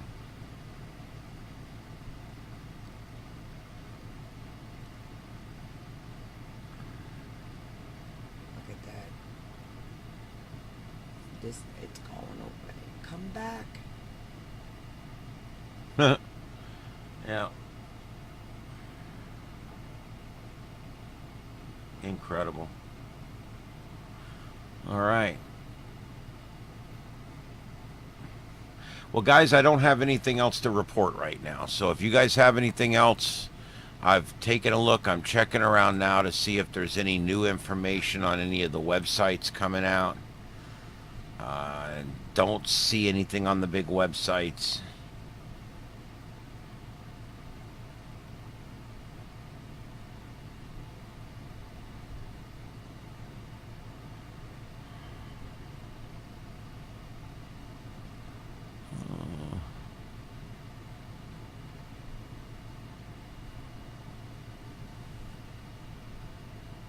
All right. Oh, it definitely that lived up to it. Triggers northern lights as far south as Alabama. Well, Yeah. Alabama got it. No, we know it. We know it could be. We know it went to Alabama. Yeah. Hell, I think I saw it here. I swear. We're gonna have to go back and do a little research on it, and go back and look at the footage again. Yeah. But man, it sure looked like it was to me. Yeah. Anyway, let's. This is Minnesota again, right here. Minnesota. Markville, Minnesota. Got some good ones going on there too. News18.com. Wink News says yes. All right, so we're not just crazy. That's good. I'm with you. We'll see what old Matt Devitt has to say about it. Wait a minute. It's Friday. Okay. Whoever the hell the Weekender kid is, we'll see what he has to say about it. Oh, wait. Yeah. Well, KC5, I'm glad that... Although it's the weekend. I'm glad we were able to get the notification to you. I was at work today, and I knew this was coming in, but I had no idea it was going to be quite this strong. And I decided on the way home from work, I called my wife. I said, we got to go live. We got to get on this because it's literally happening in real time. Yeah, I was processing in the middle of, going through and still pulling clips out. We're going to work on night 2 and get that up. I'm on night 5. I've got 5 more nights to get through.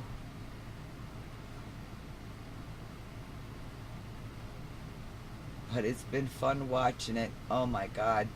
We missed so much because it was so much going on. Thank you. Yep. So, what did Wink News say yes about? That we saw it. That it was down here. Oh, okay, good. I was going to say about Matt, but it's the weekend, and nobody works on the weekends because apparently all news that happens down here just ends on Friday. I ain't never seen news stations in my life like that down here. Well, we will definitely be going back and probably putting some of this together in a little compilation video or going. All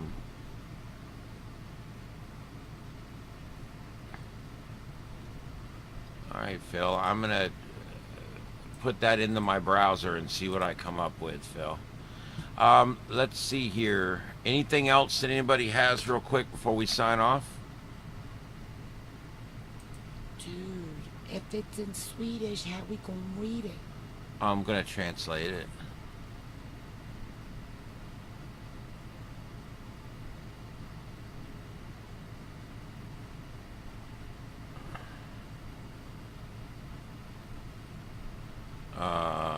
Yeah, I don't think that's it.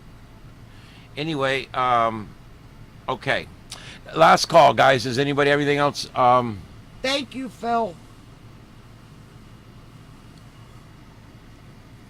Thank you guys for coming in. And if you're new to the channel, please give us that subscribe and that thumbs up. It makes such a big difference to providers. We're all out here trying to provide good programming. We try. We try. And make sure you subscribe to not only my channel, Starship Adventures, but my wife's channel, Carlotta Alata, and also Scuffed Radio. If you're into the radio stuff, Scuffed Radio is where you want to be. That's Joseph's channel. He's my co-host here on this channel as well. A lot of stuff that he builds too. Yep, he builds stuff and he installs a lot of stuff and really big on that kind of stuff.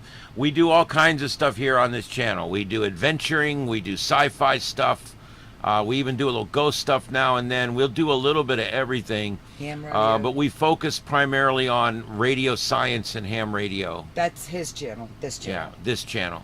Carlotta Alata's channel, she does a lot of cam watching, and she does a lot of reaction stuff, and then also like I said, Scuffed Radio, he does a lot of installs and radio stuff. Look at that, it's shooting up. That's a meteor, babe. It's just the way that this camera's done. This camera's like the one in it's a satellite, babe. If it was a meteor, in 1 second it would already be out of frame. This doesn't slow down what's happening, it just gives you 1 frame per second. No, those are those Remember the ones we're looking at Good all night, the time? hon. All those ones we're looking at all the time on that other radar. Night, Danny. All right, yeah, Danny, thanks for coming in. Thank you, everybody. Radios and more. Yes, and if you have any, radios and more, and Purple and Phil and KC5, there's a lot of folks in here. Thank you guys for coming in, and we'll be back again. I may go live tomorrow morning. If I get up and come out here and there's stuff going on, I will be going live. If I get up at 3 in the morning because the power's out or something, He's going to kick me out of here. and I can go live somehow, I will. We'll have to see how that goes. But we'll see what happens. All right, guys, it's been fun. This has been live coverage here on Starship Adventures. Nice to meet you, too. of what are we calling it? Solar Storm 2024. Solargeddon. I think I like Solargeddon better. Oh. All right, guys, we'll see you later. Dr. Gonzo, thanks for coming in, for leaving, but hopefully, yeah, we seen some pictures from Georgia. Dr. Gonzo, I apologize. We've been on for 3 hours and we're going off now, so sorry. The replay, gang. Yeah, we'll be on the replay, but I will tell you, we've had people here with us on this chat tonight have seen it in Alabama, and now you've seen it in Georgia, so that's pretty good. We caught it here on one of our night cameras, and we're going to go back and see about that later. It's been seen down here in Southwest Florida. Yeah, we could literally see it down here. I believe it's officially happened. We just haven't confirmed it yet. All right, guys, we're going to go ahead and go, and have a good morning, everyone. And Phil, we are going to check on that in the morning, and I'll get night. that out to everybody. We'll do a roundup in the morning. I'll probably go live in the morning if there's stuff going on. So we're going to play it by ear. All right, everybody, try to get a good night's sleep. Who knows what tomorrow will bring? This is Starship Adventures. My name's Ian. I'm with my wife, Carlotta Alata, and we'll see you next time on our next adventure. Good night, everybody.